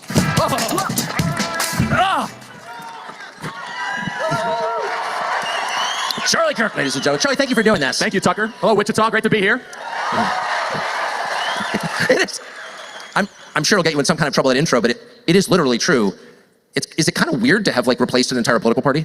I mean, I don't know if we've done that, but okay. But Yeah, you have. just to be fair, I mean, the RNC used to be so weak and so feckless. There's not much to replace. But Well, that's totally fair. And the reason being, and this was our argument from the beginning, is that every one of you deserve a Republican Party as conservative as you are. Period. You deserve your leaders and your leadership to at least be in the same ballpark of your values. And we've seen this, Tucker, over the last couple of years, especially recently, where in this audience, there's not a single person who thinks we should send money to Ukraine while we are currently being invaded. They think it's insane.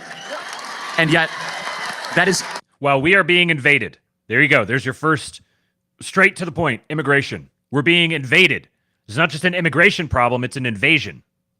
So you have 7,000 people here tonight in Wichita, Kansas, that has basically a unanimous agreement that our own borders come before the borders of a foreign country. Super simple.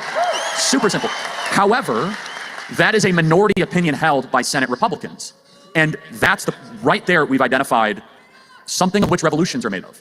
Well, I think that's a really insightful point, and just for people who don't have context on this, you would know because you know all this. Revolutions. We're speaking revolutions language. Senate Republicans, and you're not guessing in any of this. I know every single one of them. At least I can profile them and I know what they believe. And I know at least 80% of them personally from text message phone calls. And you lived in DC. And it's as if they believe once they're in Washington, there's a secret society that they enter. And you guys just don't understand it like they do. And again, not only are they wrong, but they're not there to actually come up with their own opinions on these issues. Their first concern should be, what do my voters want? Because they're your proxy. That's the system we have set up here. It's not an oligarchy where they're there to tell you what they think in some sort of a meeting with their national security team. No, instead they're there to fulfill the mandate that the people put in the ballot box. And so we have a breakdown of our system. And it's not just that issue, but it's issue after issue of major things that are tearing this country apart. And what gives me hope, but also anger, is the people get it. Is that the people in this audience never want to see our country locked down again and call the church not essential. The people in this audience do not want to see the FBI get another building while moms and dads are being profiled at school board meetings. Steve Bannon is in federal prison, and Donald Trump is facing 700 years in federal prison. Why are Republicans giving the FBI a new building? So the people get it, but our leaders seem as if they don't care about what their voters think. We're trying to fix that at Turning Point Action. We're trying to make the very easy adjustment that the people and the voter sentiment should be mirrored by how the Republicans in DC act. But I gotta say, bless you for saying everything you did, but I just wonder, like, this seems like a crisis to me, because the only legitimacy that our leaders have is the consent of the governed. We don't have a hereditary monarchy. We don't have an oligarchy. Our system is based on the idea that democracy they're claiming to save is based on a single idea, which is the people own the country, and that our leaders are legitimate to the extent that they reflect our desires and views. And when the citizens own the country. He's used this framing multiple times now. Very Yarvinian. The citizens own the country. This is for a while. I think they've come along very clearly. They say themselves, Tucker and Charlie Kirk and men like them. They say themselves they've been coming along and realizing exactly what's going on. They're transparent about that. But I also have realized they're very good, especially Tucker, and I think Charlie does it a little bit, but Tucker being Tucker kind of allows Charlie a little extra leash to pull a little further. But they're very Straussian in a lot of what they're saying. So Tucker is asking him questions that he knows the answer to set him up for this. And this is what Charlie did with Yarvin when he talked to him back in January. Drunk Plato says Yarvin is definitely a big influence of both these guys. Yes, very much so. So, yeah, okay, this is the point I was going to make. Tyler says, how much of this democracy talk is performative or euphemistic? That's exactly what it is. Both of these guys, I have well-sourced documentation that these guys are not blue-pilled on democracy. They know exactly what they're saying. But this is brilliant political rhetoric for placing pressure on the people who are in the office, in the system that we have right now. Attacking them as not representative, because that's their entire basis, is, oh, we represent you guys. If you're not representing us according to the terms of this system we're ostensibly in, this is the initial pretext for changing the system. For whatever reason, you're no longer representing us, even though that was ostensibly why it was set up this way. So it looks like we need a different system that has different incentives. Or you need to start representing us. Starting to represent us and actually being honest with us and reflecting our interests, that's the easy road. We would prefer to take the easy road. But acknowledging that as the easy road implicitly acknowledges the hard road. This is managed democracy. The same thing that Bukele does. And they don't. They're illegitimate. They're tyrants. Yes. Like, that's our system. Is it not? Am I missing something? And it hasn't been our system for a couple decades. But Donald Trump revealed that system was no longer in existence. And that might be his greatest and longest lasting contribution, is that he comes around and says, wait a second, you guys want a border wall and you don't want millions of people coming across your border. Why has Mitch McConnell been in Washington, D.C. for 40 years and we don't have a border wall? Why is it that Republicans have been running this place for so long and you guys have these concerns that are constantly ignored? Why is it that we send our factories overseas to foreign nations and yet we have trillions of dollars to go colonize Iraq and Afghanistan and try to have gender reassignment surgeries in Syria or whatever the State Department is interested in? And you're correct. What we're experiencing over the last decade, in my opinion, is the revealing that the founders' constitutional system has not been around for quite some time. That the consent of the governed is a mirage. We have these things called elections, and that you vote for the lesser of two evils, which you should all do, but then they actually don't do what you want them to do when you send them to D.C. Trump changed all of that. And Trump changed that by going after the fundamental problems of what really Washington, D.C. cares about. Number one, that we should not import endless foreigners from the third world while our own citizens are suffering. That is number one. Number two, the thing called free trade is a scam to get your garages filled with plastic that you'll never use while your local factory closes and the school can't make payroll and your community has to become poor, but you're actually getting richer because it's called free trade. And number three, which got him in the most trouble, is that it is not the American Defense Department of Defense's mission statement to try and break other countries, to invade the world and invite the world. The only mandate of the Department of Defense and the U.S. military is to protect our people safe and to make sure that our nation is not under attack. Now, just really quick, those three things are what we call the neoliberal consensus. We use the word uniparty a lot, right? That's the uniparty. That's the uniparty. This is why Kamala Harris is being endorsed by Dick Cheney. Because they agree on those three things. He's cooking. No restrictions on who comes into America. It does not matter how much crap you import from the third world with plastics or textiles, because we don't need to make stuff here. And finally, we're going to invade every sovereign country that looks at us funny. Those three things have been governing the country the last 40 or 50 years. The reason they hate Trump is not because he talks funny. It's not because, he's all these different, whatever names they say. It's because he does not believe in the core religious orthodoxy of the neoliberal governing elite of Washington, D.C. That's why they hate him. So all of us have a long mental list, all the things that you should be doing, but you keep putting off: folding your laundry, going to the gym, stop eating Oreos, doing the dishes, etc., etc., etc. Shopping for life insurance probably shouldn't be on that list, but it is for a lot of people because it's hard and it takes a lot of time. But all of a sudden it's not hard, it doesn't take much time at all, and we give the thanks to Policy Genius. It's made it fast and simple. So we're living in a world that's getting much more complicated by the day, and planning ahead to take care of your loved ones if something were to happen to you makes a lot of sense. Suddenly it's obvious to people, I should probably have life insurance. Why not? Well, why not? Because it's hard and expensive. But what if it weren't? Then you do it because you want to make sure the people who depend on you are provided for.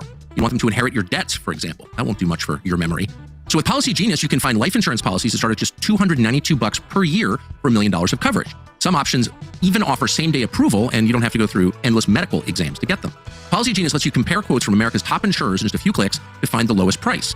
Then their licensed experts, and they are experts, help you answer questions, handle the paperwork, and make informed decisions about what you want to buy. So don't put it off. You don't have to. Go to policygenius.com/Tucker to get your free life insurance quotes and see how much you could save. That once again is policygenius.com/Tucker. I think that's the yes. I'm going to write out the commercials because he presented the content with ads. So if I'm just going to share large swaths of his content, then I'm going to share the ads as well.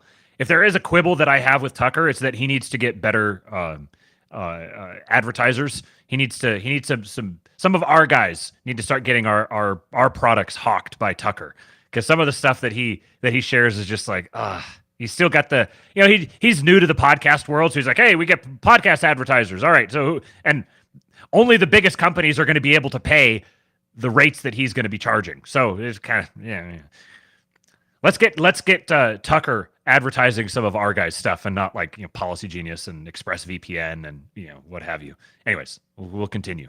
I don't even think that's an opinion. I think it's a very succinct and nicely put description, but it's hard to see how anyone could argue with that. Clearly, Dick Cheney just endorsed Kamala Harris. Like, Dick Cheney. It's kind of a cool... No, I mean, I'm not... Really? So they get a guy who believes you should kill people for profit. We get Bobby Kennedy? I think that's fine. I mean, I'm actually pretty... I'm kind of happy about it. He and his horrible daughter, his repulsive little daughter. Anyway, sorry, not to make it personal. She put a friend of mine in jail, and I texted her. I knew her really well. I texted her. I said, I can't...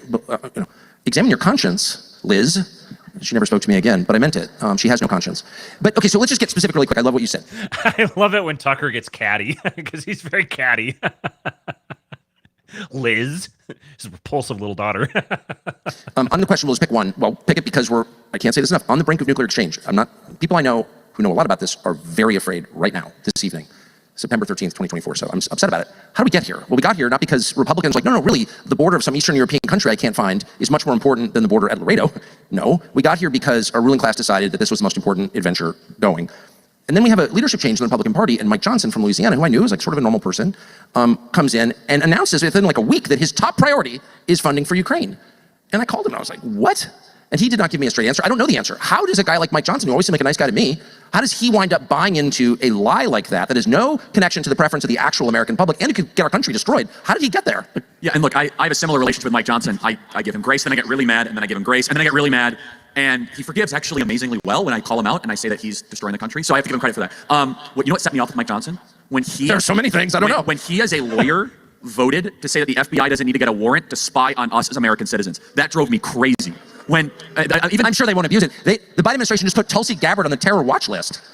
She serves in the U.S. military right now. And the intel agencies have spied on your text messages. A lot, and probably spied on mine. I mean, they're spying all of us. And here's Mike Johnson, who goes and casts the tie-breaking vote, which is very rare for a Speaker of the House to do, exceedingly rare. Basically, all that would have said is like, hey, FBI, you have to get a warrant before you spy on American citizens' text exchanges. He said, nope, I want to give the Biden FBI, in the middle of a campaign season, unrestricted access to all Trump campaign emails, all text messages, all phone calls. And I found that to be so reckless and irresponsible. Do you know what was the kicker, though? You can go back for 7 years. For 7 years, when he was on a committee, he was totally against the FISA statute. And as soon as he became Speaker of the House, he's like, well, I think it's very important because a bunch of Americans are going to die if we don't have the... Just absolutely airing out Mike Johnson. This is what's great about virtually this whole presentation. They're going at he talks about the neoliberal consensus. They're going at the blob, the establishment, but they've got just as much scathing rebuke for Republicans as they do for Democrats, because this is a resurgency within the Republican Party, and it has roots now. It is dug in. This is the new Republican Party. It's formed on the ground, and now it's a matter of leveraging the old guard, the people who are in ostensible positions of authority, leveraging them into, you're either going to do our will or you're out.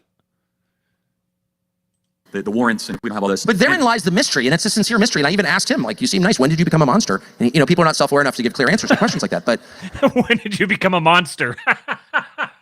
Tucker Tucker is blunt as hell. You know him. What happened? I can't speak to that. Again, I can say, though, that he is a creature, he's a symptom of this machine, where unless you are, you have the fortitude of somebody like Donald Trump or Bobby Kennedy, who you're willing to get shot at, see your uncle shot, see your dad shot, see yourself indicted, see yourself smeared and canceled, which is a very rare breed. And understand, Donald Trump and Bobby Kennedy have something in common, which Thomas Massey also has, which is a genetic deformity, by the way, which is that you happen to be likable, but you don't care what people think about you. Very, very hard to find that combination. And so Donald Trump and Bobby Kennedy, that's what makes them such a threat to the system. Mike Johnson would be an amazing chair of an elder board of a local church. I have no doubt, right? No, I mean that. As long as things are going well, he'd be great. No, right, exactly. Like the tithes and the offerings are, but hey, if they have to go like build a new cafeteria, like get them out of the way, right? But this goes to the point is that and I have some sympathy for some not. These guys know him personally. Like they have his number. They text him. They talk to him. They are absolutely roasting the guy.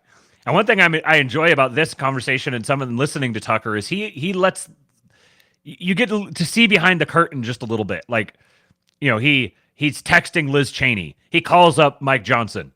And even Charlie said that Mike Johnson's very forgiving when I like unload on him. Which the fact that he says that makes me think that there's been at least a particular instance where Charlie has unloaded on Mike Johnson to the point where he's felt bad and had to like ask for his forgiveness. There's some sort of an anecdote there that prompted him to say that. So we're getting a little bit of inside baseball. Because he didn't want the job, and he got the job, and fine. But he was not the person to stand up to the CIA. That's another interesting point. I'm going to go back and play that again real quick. Like, get him out of the way, right? But this goes to the point is that and I have some sympathy for some not, because he didn't want the job, and he got the job, and fine. So he didn't want the job, which is interesting, seeing the way that Kevin McCarthy was thrown out, and Mike Johnson was installed, and now he's leaking here essentially that he didn't want the job. He didn't even want to be there in the first place. I would really like to know what happened behind that whole thing, because Matt Gaetz was the one who led the charge to get Kevin McCarthy thrown out, but Mike Johnson has been like as bad or worse. So there's some Game of Thrones stuff going on here that I would love to get more insight on, but unfortunately I don't have it. But he was not the person to stand up to the CIA or the FBI. These are the most powerful institutions on the planet, and they just had him for lunch, literally. One security briefing, he's like, oh, well, I got briefed in a skiff. And, at a skiff, a bunch of generals come in with their medals, and they do a bunch of woo-woo, and they say, here we have the A-Rod region and the D-Slam, and if we don't spy on all the text messages of the MAGA faithful in Manhattan, Kansas, we might have another 9/11. And he says, well, that makes perfect sense to me. We might as well keep on having that. And so, as soon as they release the classified 9/11 documents, they'll know what 9/11 was, and I'll be able to understand that metaphor. Right, well, and they're just absolutely cooking the dude. D. Allman says, bros shitting on your moves is what's needed for Mike Johnson to get with it. Yeah. Like, if they're like friends with the guy, they know him on a personal basis, and they're willing to go out here, they're like, they might as well say the man has a tiny dick. That's the level of rhetoric here for a guy that they know personally. No, I totally agree. By the way, Donald Trump should declassify all JFK, RFK, Malcolm X, MLK, and 9/11 documents on day one. Do we agree? Hey, can I just ask you a question? Because sometimes it's more revealing to flip things, do the photographic negative or something, the reverse of it. What would be the justification for keeping those documents secret? JFK? 9/11 was 23 years ago. Like, why can't I see it? I lived here then. I know someone who died. Like, no, I don't have a right to see that. Why? I totally agree. The 9/11 excuse, they say, well, people are still alive that know stuff. That's all a bunch of nonsense. Well, I'm still alive and I want to know. I paid for it. I live here. I'm a citizen. What? Of course. Sorry, it's it just enrages me. No, we're going to get to the point, by the way, where we're going to be so disconnected from the JFK assassination, it will be like the Lincoln assassination. It'll be like 170 years, and they'll say, no, we have to keep it declassified. Let's just talk about JFK. It's so obvious why they're keeping that declassified. Because at the very least, the government knew it was going to happen, and at the probable, the government was involved in the assassination of JFK. And therefore, this is important, because therefore, it is This is a really important point that he makes up here, and here's that he doesn't make it up. A really important point that he makes here. And this is another little reveal that Charlie is more than just a talking head. Introductory radicalization event. And they know that. An introductory radicalization event is what all of you had during COVID, which is where you start to then go down a sequence of questions. And once you begin, there's no stopping you. Wait a second. They just told us to wear masks when I shower. Like, that doesn't make any sense. Wait, it's not safe enough. Like, wait, my aunt's on her 11th booster and she has COVID more than I do. That's weird. And so an introductory radicalizing event is when all of a sudden, basically the inner question asker within you is liberated. You guys all know exactly what I'm talking about, right? And at that moment, you're the most dangerous you could possibly be to tyranny and to an illegitimate regime. And JFK assuredly has elements of that. That if we get to the facts, again, we don't know, but we can speculate. We know that Lee Harvey Oswald didn't act alone. We know that there's some very suspicious stuff, the motorcade slowing down, what happened to JFK's head, what happened to the grassy knoll, why Zapruder got it on film, head went back to the right. Again, this is not a JFK presentation, but like, let's go, Charlie. No, Kirk. I'm just being honest, right? And they're very elementary telling that Lee Harvey Oswald from the Texas School Book Depository, who was a bad shot in his class with a single bolt action rifle, was able to get off that many rounds in a short period of time with pinpoint accuracy, be able to get JFK twice in the head and then also penetrate the governor of Texas without a second shooter. Every witness said, yeah, there was something kind of there on that hill. Like, shut up, we're going to cancel you. Of course something happened there. All of a sudden, if there is a second shooter at the grassy knoll, therefore, the government lied about it, covered it up, was probably involved. Therefore, it asks the question, what else is our government involved in? And it is the beginning of the end of the illegitimacy of this government. And they know that. So they must keep it declassified. But there's only so many of these things they can cover up. Charlie Kirk is publicly talking about the end of the legitimacy of the government. And he's talking about it in favorable terms. And you're blackpilling? Because now with the internet, with social media, and the power of programs like Tucker's and our podcast, they're not able to control the corporate media like they were before. And they know that. And thanks to Rumble and Elon Musk buying Twitter and X, we are on the precipice, regardless of what happens in November, of the greatest enlightenment and the greatest eye-opening event in modern American history, where millions of people can finally see the truth. And those of us who are Christians know the truth will set you free. Amen. Amen. I didn't know any of this. If you'd asked me 20 years, I mean, my dad worked for the government. I lived in DC from the age of 15. I sort of bought into every lie. And yeah. I did wonder what I'm a hunter and a rifle shooter, and that's one of the crappiest rifles you could ever buy. With like Butler. No, the Lee Harvey Oswald rifle. No, for sure, Are you joking? With like corrosive primer garbage ammo? Really, that's what he used to say? I never believed that part of it. But leaving that aside, I wonder if by continuing to lie, they aren't about everything. They're driving all of us a little crazy. Well, this is why your faith is the most important thing. Because for those of us that are Christians, it doesn't drive you crazy. You actually see what's going on, which is that we do not wrestle against flesh and blood, but against principalities and darkness and spirits, that there's a spiritual war here. And you're right, Tucker. I find people in this space that are not anchored to faith, anchored to Jesus, they do lose their mind.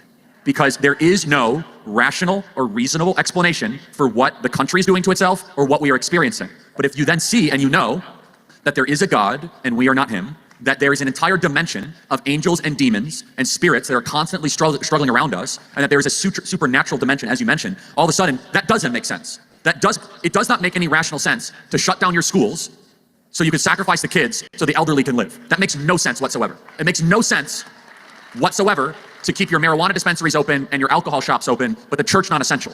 Only a demonic enterprise would do such a thing. Only a demonic enterprise would say that Easter and Pentecost are not essential, but race rioting and burning down a Wendy's is essential activity. And Tucker, you talk about this a lot. For those of us that know the truth, we know that our God is a God of order and distinction. What is the first thing that God did? In the Hebrew scriptures, it says, well, and also our scripture, in the original Genesis, Bereshith, which is in the beginning, God created the heavens and the earth, and then he separated and he made sense. He made order out of chaos. Our God is a God of order, and order only comes with distinctions, and distinctions are necessary. Think about all the distinctions that God set up in the first 6 books of Genesis that are currently under attack. The distinction between male and female.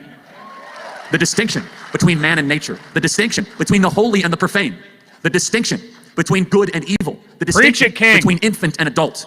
These distinctions have always been what Western civilization were built upon, but it is Satan's goal to blur and eventually destroy those distinctions, because those distinctions of which we get order, and if you do not have that order, then you have the closest thing to satanic chaos here in our country. Man, it's amazing to me personally to hear you say that. This is the guy running the RNC ground game. This guy is the closest thing to the RNC right now. How can you possibly be blackpilled? And to nod in vehement agreement with every word that you said, considering I think I was the most secular person on planet Earth just like 10 years ago, and I've arrived at exactly those conclusions, I think inductively, but also instinctively. What you said is true. That is true what you just said. So as someone else who's changed his mind about everything, and I'm happy to admit it, tell me about the progress of your thinking about politics. You're one of the reasons I respect you is because you've always been honest about how you think about things, and when you change your mind, you proclaim it loudly. The evidence changed, and so did my conclusion. I've heard you say that. So tell me what the progress was like for you. Yeah, and it's interesting, we're in Wichita, which is actually fitting, because there is a reason that actually, you know where I'm going with this. I know exactly where you're going. There's a large black building nearby. Yeah, I don't know if it's black or white or it is. Rainbow. It might be rainbow, actually. Which is that early when I... For those who don't know, okay, let me say this first. Does anybody in the chat know what building they're talking about? They're in Wichita, large black building. And he says, might be rainbow. Kind of talking a little bit of shit. Does anybody know which building they're getting ready to, or who owns the building that they're getting ready to take a shit on? Giving the chat a little bit time to catch up.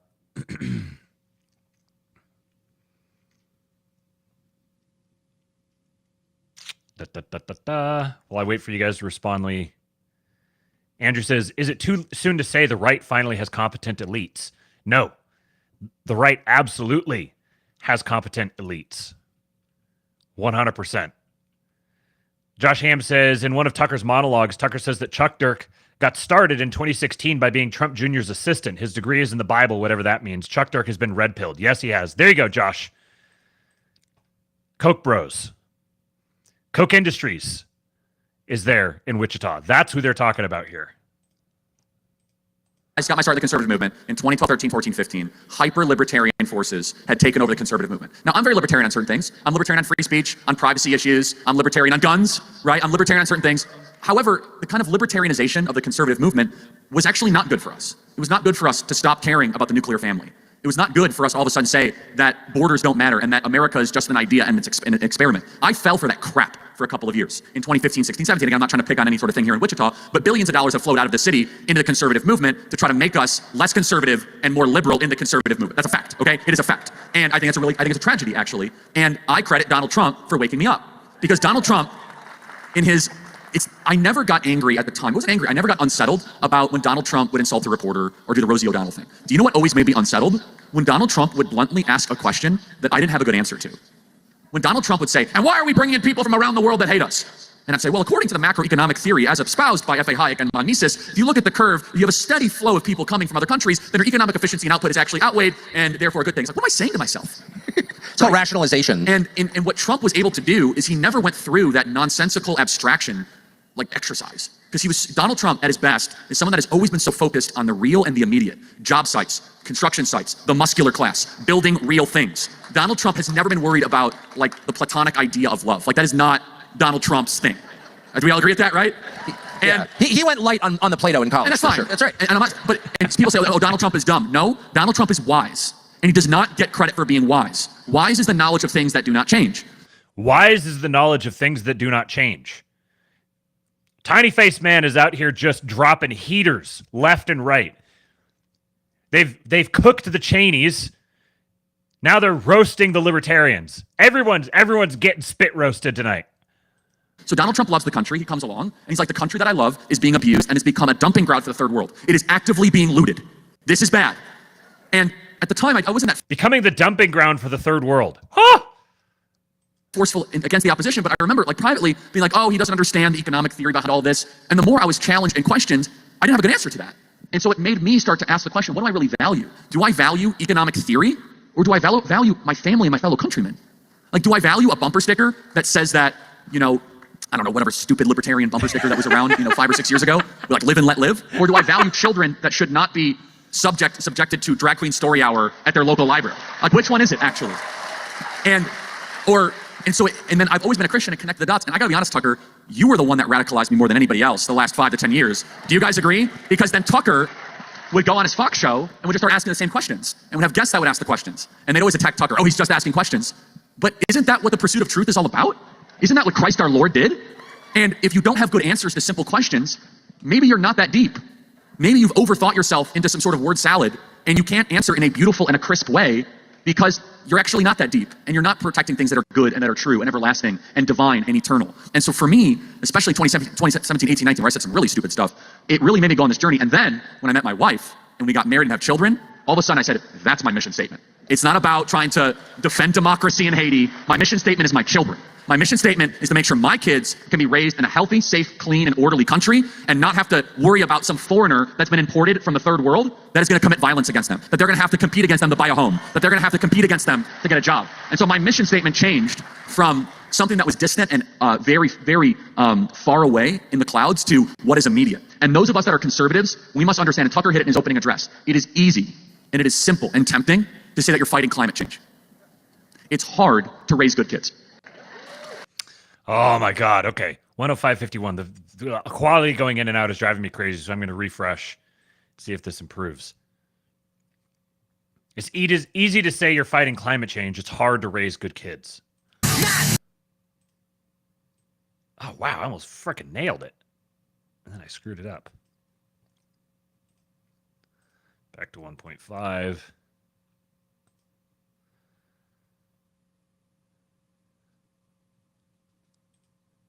Oh, come on. Don't be gay. Why is this happening to me?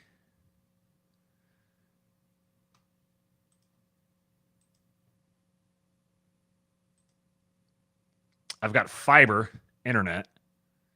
Never have any issues with stuff hanging up.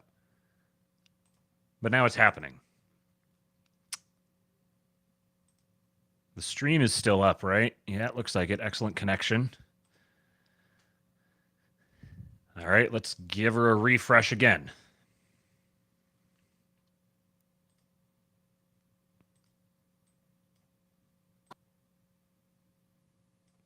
Salad, and you can't answer in a beautiful and a crisp way because you're actually not that deep and you're not protecting things that are good and that are true and everlasting and divine and eternal. And so for me, especially 2017, 18, 19, where I said some really stupid stuff, it really made me go on this journey. And then when I met my wife and we got married and have children, all of a sudden I said, that's my mission statement. It's not about trying to defend democracy in Haiti. My mission statement is my children. My mission statement is to make sure my kids can be raised in a healthy, safe, clean, and orderly country and not have to worry about some foreigner that's been imported from the third world that is going to commit violence against them, that they're going to have to compete against them to buy a home, that they're going to have to compete against them to get a job. And so my mission statement changed from something that was distant and very, very far away in the clouds to what is immediate. And those of us that are conservatives, we must understand, and Tucker hit it in his opening address, it is easy and it is simple and tempting to say that you're fighting climate change.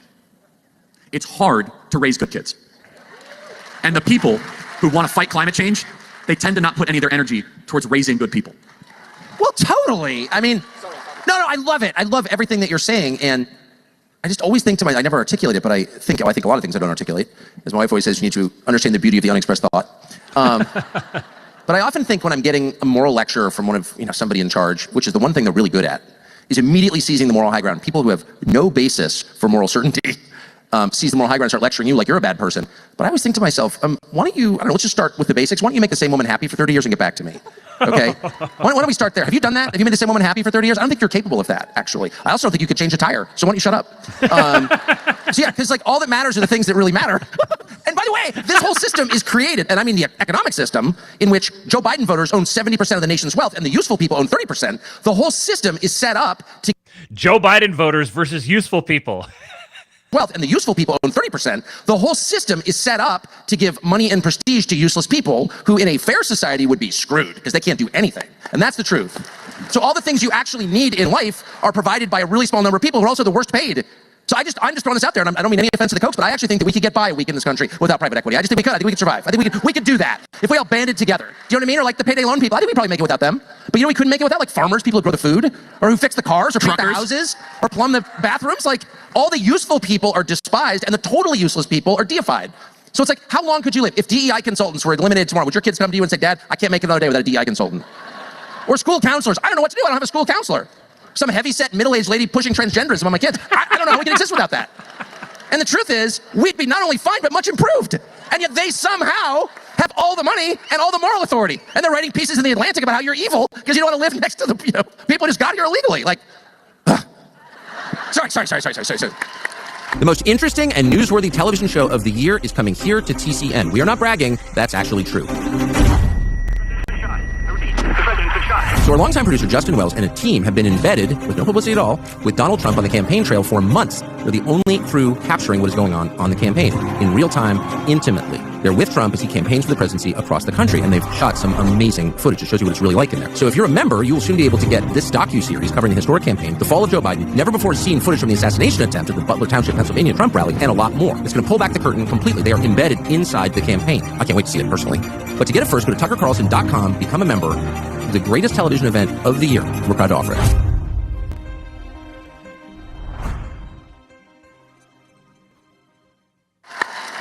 I cannot wait to see that docuseries. And I wonder, like, what the impact of it is going to be. What are we going to see? What great clips and stuff are going to come out of there that are going to reset the narrative? Josiah says, a red America that really believes that the regime is animated by a demonic spirit cannot be placated by a stolen election. That is a banger in a sentence. That is it in a sentence. I love Tucker's very rich laugh. Yeah, I cannot get enough of Tucker.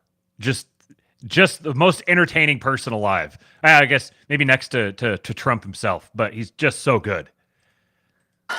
Sorry. So yes, really everything that you rejected is this incredibly sophisticated justification for the worst kind of behavior, including economic behavior, which we've been trained to ignore. But how did all the money get in the hands of the worst people? How did the people who killed Jeffrey Epstein, how did they get private planes? And the best people in the country are like so deeply in debt they can't go on vacation. Like, that's not a good system. I don't care what you call it. It's not a free market. It's a totally rigged market, a market rigged for the worst people. Huh. And look at where the wealthiest counties are. The wealthiest counties in America, which vote for Kamala Harris and Joe Biden, geographically used to be around Chicago and Detroit, Cleveland, Cincinnati. It used to be in the heartland. Now 8 out of 10 of the wealthiest counties in America are around Washington, D.C. It's the ruling class corridor. And what do they create? Well, you guys here in Wichita, Kansas, you create real stuff here. You make real things. It's not abstraction. You guys aren't just trading derivatives and you're not just shorting stocks. You're making airplanes. Like, I like airplanes. Yes. That's cool. Yes. Or you're extracting minerals from the earth, or you're growing food, or you're transporting those goods and services. You're making real stuff. And yet the center of wealth has gravitated away from production of things that you need to survive towards an upside down looting operation that we call paying taxes. And that upside down looting operation is that you are penalized for playing by the rules. You have to pay taxes that you can't afford that break your back. And also you get a tax with inflation and everything else gets more expensive. And then the parasites in DC, they take that money and they reverse launder it back while they then are able to build an imperial capital for what? So our capital went from a place that was nice to visit and was clean and orderly to now being basically the wealth center of the country. And that is a bad, bad sign, everybody. The wealth place should be decentralized and around where entrepreneurs are, where real choices are made, where manufacturing is, not of just the managerial class. And then also look at what their values and their morals are. Around DC is the most secular, the least religious, the most hostile to your value system and your worldview, and yet they're extracting your money and they're not doing it voluntarily. And that's the kicker. For all of you here that have made money, you've made money through persuading somebody to buy your good or service. In DC, they make it by force. But with a gun. They put the gun to your head, give us money, and if not, we're gonna put you in federal prison if you don't pay your taxes. And in DC, similar to what we saw during COVID, is you fail upward. Anthony Fauci gets promoted after what he did during COVID. In a real world, Anthony Fauci should be in Gitmo for what he did during COVID. Woo! But in the world of DC, he's lauded. Peter Strzok Smirk, promoted. He has a professorship at Georgetown. Lisa Page, Lois Lerner from the IRS scandal. No one there is held accountable. And the founders never envisioned this form of government. And again, one of the reasons why Trump is so popular is that he has identified it and he has antagonized this Leviathan, this fourth branch of government. And I don't know how much more the heartland of the country can stand the abuse. And can I just talk about Springfield, Ohio, really quick? Of course. With the, the Haitian cat eaters that are coming in. Which, by the way, I did not anticipate us talking about cats this much in the 2024 election. This is really amazing. I don't even like cats, and here I am defending them, you know. I'm neutral on the cat question, for the record, okay? But Springfield, Ohio is a perfect example of how the ruling class has treated the heartland of the country. Step 1, we close the factories and we send them overseas so that people don't have work. Step 2, we flood those communities with opioids so that they're permanently addicted and we kill a lot of them. Step 3, we send their kids, their sons and daughters to go fight no-win wars and they come back with permanent health issues. Step 4, we flood their town with foreigners after we've completely abused and broken them and we sent their jobs overseas. Step 5, the residents who are still there and have survived all this abuse notice that the foreigners are doing really weird stuff and illegal stuff like driving ahead on traffic, killing kids, eating cats, and taking geese out of the pond.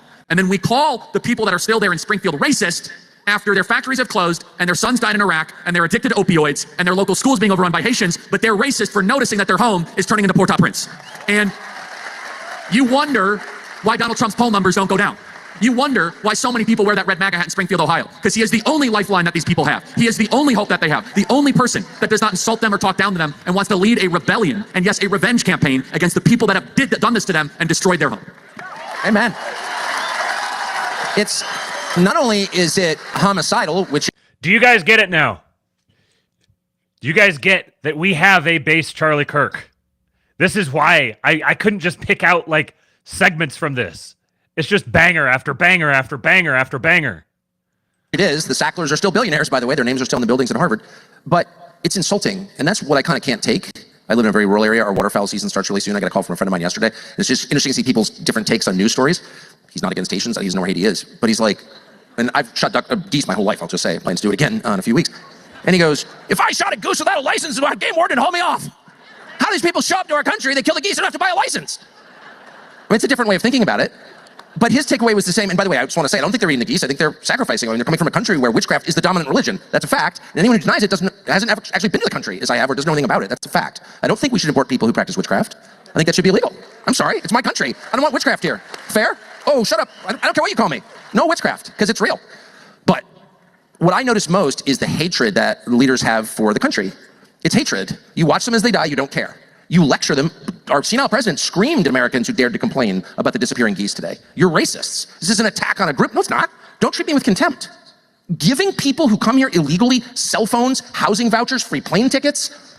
Rural hospitals across the country are closing because the emergency rooms are overburdened by people who broke the law to get here. You can't get health care. Try to go to an emergency room right now. You can't get medical care. You pay for that. It's the most insulting thing I've ever seen. It's, by the way, not an attack on the people who came here. I would have too. I mean, I'm not mad at them, actually. I'm mad at our leaders. I've never seen any population treated the way Americans are being treated by their leaders now. And I'm very worried that at some point people will be like, I'm not putting up with this. I don't know why anybody pays taxes in this country. I'm not, for the record, I'm not counseling not to pay your taxes because I don't want to get arrested. But I just don't understand the consent level in this country is still incredibly high. Maybe we're just like moving through the motions or something. All the good people are the people they lecture and call names. And because they are good people, they're dutiful people, and they just do what they think they're supposed to do. But I don't know why they're doing it. Why would you send $1 to people who laugh over your death? Your nephew dies of fentanyl and they don't care, and you're still sending the money? I don't get that, honestly. Yeah, and the answer, though, Tucker, is because they've done a successful pattern of show trials. And, I know. And no, this is a real thing. Why do I still pay taxes and you? Obviously, because we have friends in federal prison. Like Steve Bannon right now is in federal prison for not committing a crime. And so, they do this, by the way, to chill the population, to remind you that your door could get knocked on next, and your business could get raided. Now, mind you, this is what Sam Francis, by the way, you're not allowed to talk about Sam Francis, I love. He had a great term called anarcho-tyranny, which is anarchy for the stuff they don't care about, but tyranny for political crimes. So if you walk the streets of San Charlie Kirk is Sam Francis posting, you guys. Francisco, you'll see a bunch of junkies shooting up, people defecating on the side of the street. You could probably get mugged or robbed. Would anyone feel safe walking San Francisco at night? Of course not. And by the way, that alone is a violation of the social contract. If you can't walk your most beautiful cities in your country at night, your leaders have failed and they all must go. That is a very simple test of your leaders. If you cannot walk the most beautiful cities you have at night, you're done. I don't care if you're Republican or Democrat. If you can't walk in Dallas or Houston or Austin, if you don't feel safe in your own cities at night, then you're a prisoner in your own home. Well, and what's the point of government? Like, what is the point of government, actually? I mean, if that's public safety isn't the point of government, then what is it? To spread traineeism around the world? I mean, like, there's no other point. Or taxpayer-funded abortions, I guess. I mean, but just to give you an idea of the scale, do you know that we have brought in 5% of the population of Haiti? 5% of the population of Haiti. And no one is stopping it because one of our core founding myths of the modern American experiment, neoliberalism that Trump's trying to defeat, is that, well, diversity is our strength. Actually, diversity is not our strength. Unity is our strength, actually. Whoever came up with this idea of our differences make us stronger. It is self-defeating at its face. Well, you're married. Is it true in your house? The less you have in common with your wife, the better you get along? Yeah, those days are great. I mean, again, like what? none of their bumper stickers or their cliches ever make any sense in practice at all. But understand, so you have Joe Biden scolding the population for caring that their home is disappearing. Who should be scolded are the people that are coming in our country and looting our country and saying, we're not going to put up with this. But you're right, Tucker, it is a contempt for the citizen. Why is there contempt? I've done a lot of thinking about this. And part of it is values. I think that's right. I think part of it is Christianity. But I really believe that there's such a hatred for Christianity that any part of the population that is like remotely Christian, they inherently hate you because the real goal is to eliminate Christianity. Do you notice that they never are like enthusiastic about bringing in major parts of the population of Eastern Europe that are super Christian? Yet they're like, let's go bring in the witchcraft country. It's kind of weird. Like more witchcraft, less Christianity. I don't understand. Interesting that he describes Eastern Europe as super Christian. Really wonder what sort of things Charlie has been reading and studying lately, apart from hanging out with Michael Anton and studying Machiavelli. Understand how that works out. But the contempt is very simple, is that they think that they are so much better than you. It is an elitist hierarchical position, and that you're an annoyance. That your concerns, that what you're doing is just kind of stay out of the way. And I know people disagree with me. I think this is behind the push for legalizing marijuana. I think this is the push for trying to overly medicate the society, is they do not want a disagreeable citizenry. This is why they want testosterone rates to go down. This is why they want to take the military men out of the alpha men out of the military with the vaccine, is because a population that asks questions and stands up to the powerful is a threat to them. So they'd much rather have you be subdued, just watch TV, not care about what's happening, and just kind of stay on your benzodiazepines or Valium or marijuana and 3 beers a night, and then you're agreeable. But what has always made America different as a beacon of liberty is that we would call BS on tyranny whenever we see it. And that is what is at the heart of this movement. And they look at you as an annoyance. I agree with that completely. Fentanyl's fine, nicotine is dangerous. Okay, thanks. No, I think all of that is true. My sense, though, is that part of it is just human nature. You hate the people you harm, actually. and you love the people that you help.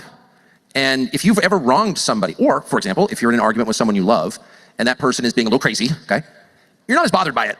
You're not, because you're like, that person, she, well, I'm right. I can be totally calm. It's fine. But if you behave like a jerk, and everyone who's married does, you're madder. Like if you sort of wrong somebody, you're madder at that person. And I think our leaders understand that they've really wronged the population, like in easy to measure and profound ways. They've screwed up on every big project for the past 30 years, every single one. Not just the worst, but all the economic planning, all the telling us that, you don't need to make anything. We can have an economy based on loaning money and real estate. Okay. Pat Buchanan's crazy, right? And they've been wrong at every turn. They know they have done the American population wrong. And I also think part of it is they're afraid. They're afraid. They don't have legitimacy. They know that. They're trying to hide that from us by classifying over 1 billion documents. Okay. That's part of that too. And in the way that people who've sort of reached the end of their excuses and know that like maybe people are onto them, they're rattled. And that's why they're putting people in jail. That's why they're spying on us, because they know that their grasp is loosening and they're freaked out. I can see it in them. You are dealing with the most neurotic and paranoid ruling class in the history of the country. And they're paranoid and neurotic because they know they've done great evil. Exactly. And that evil is being exposed. They know that. They know that. So, and by the way, they do a bunch of cocaine, which only plays into their neurosis, right? It makes you jumpy. Yeah, a little jumpy, right? Oh my goodness, they're gonna find out what we did in Iraq. Yeah, we might actually. So, and just leave an 8 ball in the West Wing, not a big deal. No idea where it came from. Okay. By the way, that explains so much, doesn't it? They're so the vibe that comes, it really is the happy party versus the miserable party. The sadness and the internal chaos, the insecurity, just the neuroses that come off these people. I watched Kamala Harris, like she finally remembered her lines, but the first minute of the debate, she's waiting for the Xanax to kick in and she's just like terrified. Sorry. No, and this is the marching order for all of us. We are closer to victory than I think we might realize. And I don't mean political victory. I hope we win in November. We're working towards that aim. I mean that. And all of you guys can play a big difference in getting Donald Trump back in the White House. And because I think that is the mission critical aim and objective right now. I really do. But I mean victory in the sense where we're closer towards a breakthrough where more Americans understand what's been happening in these last couple of decades. And we have this realignment that then can be permanent. I mean, just look at the team of all-stars that are starting to come together. The former co-chair of the DNC is now actively campaigning for Donald Trump, Tulsi Gabbard. We have the world's richest man, Elon Musk. We have Bobby Kennedy. We have an amazing team of free thinkers. And this goes back to a biblical question, though, is that do people want to be free? And that is a very difficult question to answer. In the book of Exodus and Numbers, the answer is no. Is that if you fail to teach a generation the value of liberty, they actually instinctively don't want to be free. When God delivered his chosen people out of Egypt and he performed the most amazing miracles imaginable, the Nile River goes red and frogs from the sky and the firstborn dead and the Red Sea parts and they go into the Sinai desert. After a couple chapters, they're like, hey, we want to go back to Egypt. We want to go back to slavery. Why? Because the food was better. Literally, we had melons, leeks, cucumbers, and meat. And they say, hey, Moses, can we go back to Egypt? Now, mind you, this is when God blew quail off course and manna from heaven, and they needed and wanted for nothing. But they preferred to be slaves that were taken care of than free citizens in the desert where they had to be responsible. And that is a very important lesson for all of us, that liberty is a value that we must pass on, that we must cherish. And part of the population will never wake up because they would rather be in Egypt. And what is in front of us in this election cycle, and what is in front of us in this culture right now, is do you want to live as a free citizen? And that might be hard. That means you have to provide for your family. You might have to make tough decisions. Or do you want to just go be a Russian serf back in Egypt, where they give you your little ration every month, and you have no liberty, and you have no freedom? That is really what's in front of us right now. And I think we're seeing a revival begin to happen, because it really is spiritual at its core, where the American people are going to demand, no, we do not want to go back to Egypt. We want to live free. We know it's harder, but that is the American way. So you really feel that? I mean, I think it's important. I feel that too, but I'm not quite as articulate on this question as you are, and I don't travel as much. But you see signs of that? Oh my goodness, yes. I just want to say, I'm not predicting that Donald Trump will win in November. If we had an election, by the way, where we didn't have mail-in ballots all over the place and signature verification, I think Donald Trump would easily win in November, for the record, but we don't.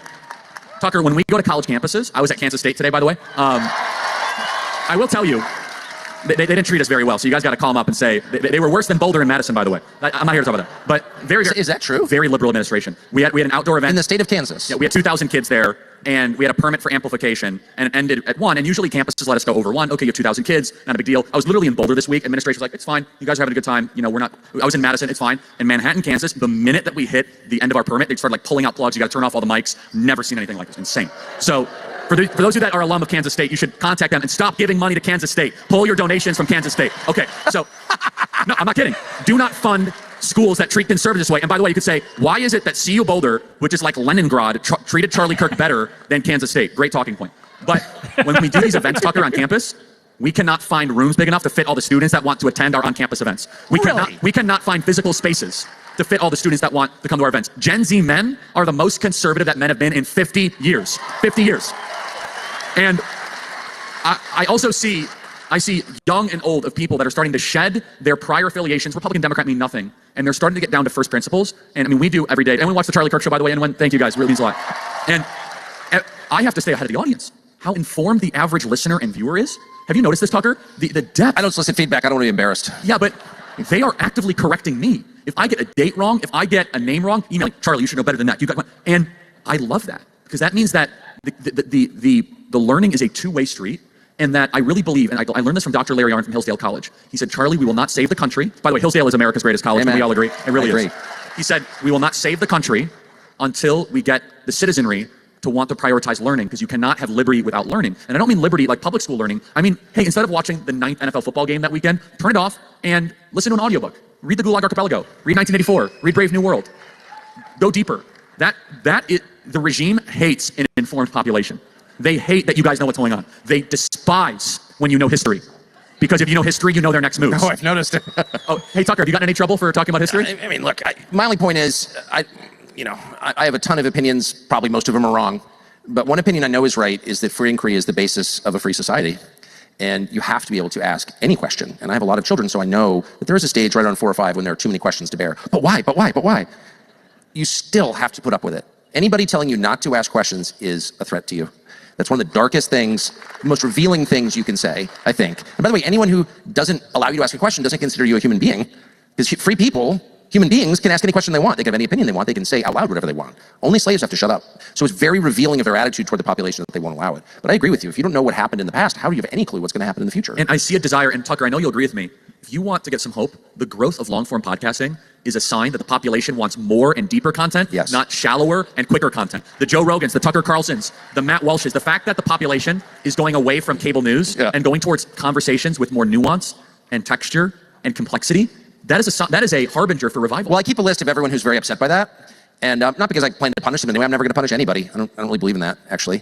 But I just want to know who my enemies are and the enemies of humanity. And there's anybody who has a problem with other people's sincere opinions, with their sincere questions. Anyone who thinks, well, you just can't... Tucker sounded pretty Schmitty in here. ...discuss that, or expresses that, or prevents me from knowing important information about my country or its past, or the world or its past. Anyone who penalizes that is my enemy. And there are a lot of them. Yeah, well, Google's one of them. Last thing I'll say, I want to ask you one final question, but I would just say, like, if you have books, I don't know if you remember what those were, but on paper, it's kind of worth keeping them. I mean, they're heavy, hard to tote around. They do get musty after a while. You have to build bookshelves. But the truth is, information can disappear instantly in digital form, which is one of the reasons we've been encouraged to store everything digitally, including our pictures or photographs, because they're not our own when they're stored digitally. And there are ideas or facts about history that just don't appear on Google. That aren't allowed to be sold on Amazon. And the normal, the kind of censorship community, the Atlantic Magazine and the Atlantic Council and everyone in Washington, D.C. says, well, there's a reason for that because people just can't know. That's misinformation or malinformation, information that may be true, but it's inconvenient to us because it may be critical of our behavior. You have an absolute right to know anything you want to know, as far as I'm concerned, and the only way you're going to know it is in books. And so I would not throw those away at all. And by the way, if they tell you you can't read it, you probably should read it immediately.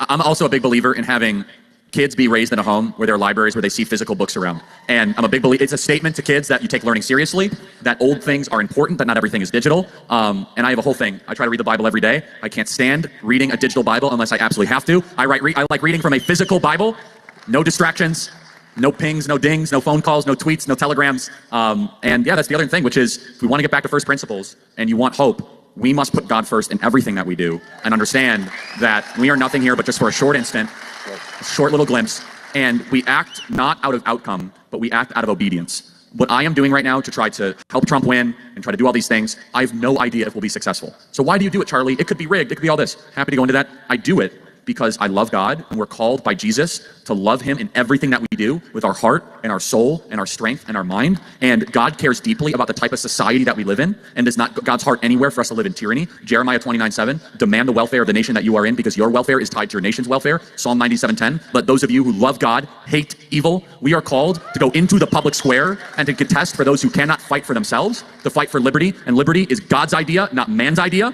And what we are seeing culminate, I think, is a crescendo of a multi-decade spiritual battle, which is now currently manifested in the political. And we do it not because, we hope Trump is going to win. We do it to honor a God that loves us. Amen. So final question. Are you hopeful? Of course I'm hopeful. I'm hopeful, and first, of course, in Jesus Christ, because for those that know Christ, we know how this story ends, and we know that there's a creator and there's a divine perfecter to all of this. But I'm so hopeful when I see the younger generation on campus start to shed this left-wing brainwashing and this Marxism. They attend our Turning Point USA events, they attend our seminars, they attend our trainings, and they want a better life. I see it when I travel the country, and people that were formerly Democrats, in fact, I met one, I think, earlier. She said, that's right there. She said she escaped the woke mind virus because of our videos. So that's pretty cool. Stand up. Yeah, stand up. How great is that? Isn't that a great story? Very sweet. Oh, I know her! Very sweet woman. But let's pretend, though, let's say that it's a very important question. Because usually the question is, Charlie, are you optimistic or are you pessimistic? If I say I'm optimistic, people will go home and do nothing. Because they'll say, well, Charlie's optimistic, so everything's fine, so there's nothing to do. If I say I'm pessimistic, people will go home and do nothing because they'll say there's nothing to do. Instead, it's about what we do is what matters. And I know what some of you are saying. You say, Charlie, I've done everything that's been asked of me. I listened to Tucker's show, I bought the pillow, I've done everything. This thing he's saying here about optimism and pessimism breeding laziness is almost word for word what Peter Thiel said on the All In podcast last week. I don't know if he cribbed this directly from Peter Thiel. I don't think it's a coincidence that he's talking about this right now. What we do is what matters. And I know what some of you are saying. You say, Charlie, I've done everything that's been asked of me. I listened to Tucker's show, I bought the pillow, I've done everything. By the way, promo code Kirk at mypillow.com, just so we're clear, okay? I never bought the pillow. I don't know. I'm not against the pillow, but I never did buy one. The Giza Dream Sheets and those slippers. Spectacular. That's so good.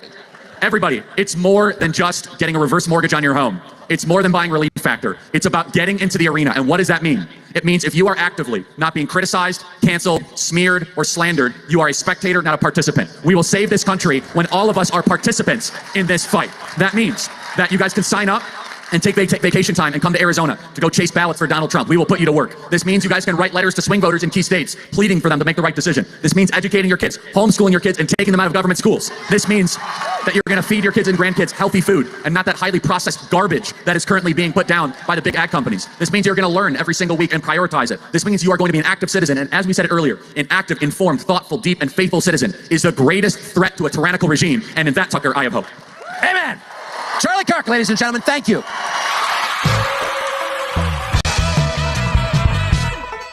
The big tech. White pills abound. I'm glad we were able to make it through that whole thing because I guess, as you guys mentioned in the chat, and you could probably see now, it was impossible to just try to clip out individual components of that conversation. The whole thing needed to be delivered in one straight shot like that. I saw Colin Rosh said that he'd already watched this and it was great the first time around, but it's even better watching it in this venue here with all of you guys. And I agree. It's just so much fun sitting here watching these things at length with those of you in the chat participating. Your comments are great. I learned stuff. It points stuff out to me that I didn't notice the first time around. And you guys are extremely entertaining. Very last thing I've got for the day before we get out of here, coming up on the 2.5 hour mark.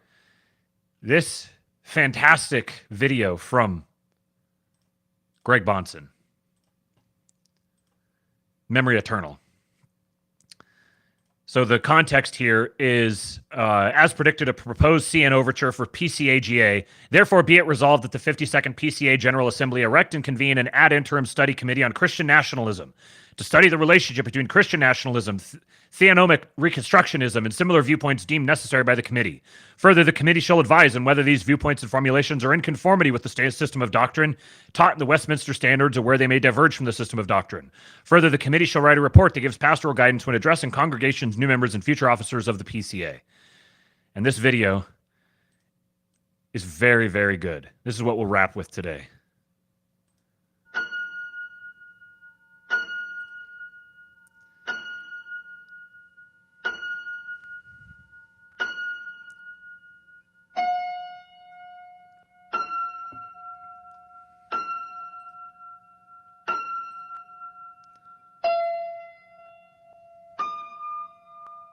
If you sincerely try to stand against the slide into the cesspool of wickedness in our state, in our culture, by looking for a consistent biblical position from which you might witness against the disgrace all around us, as many of us have found, you'll lose your job within the seminary community. You'll lose your standing in the church establishment. You'll virtually become unemployable, even if you're Orthodox. You'll become ostracized. You'll be called dangerous.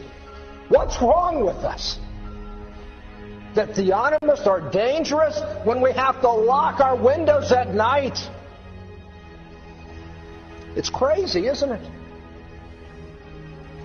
How many times can a man turn his head and pretend he just doesn't see?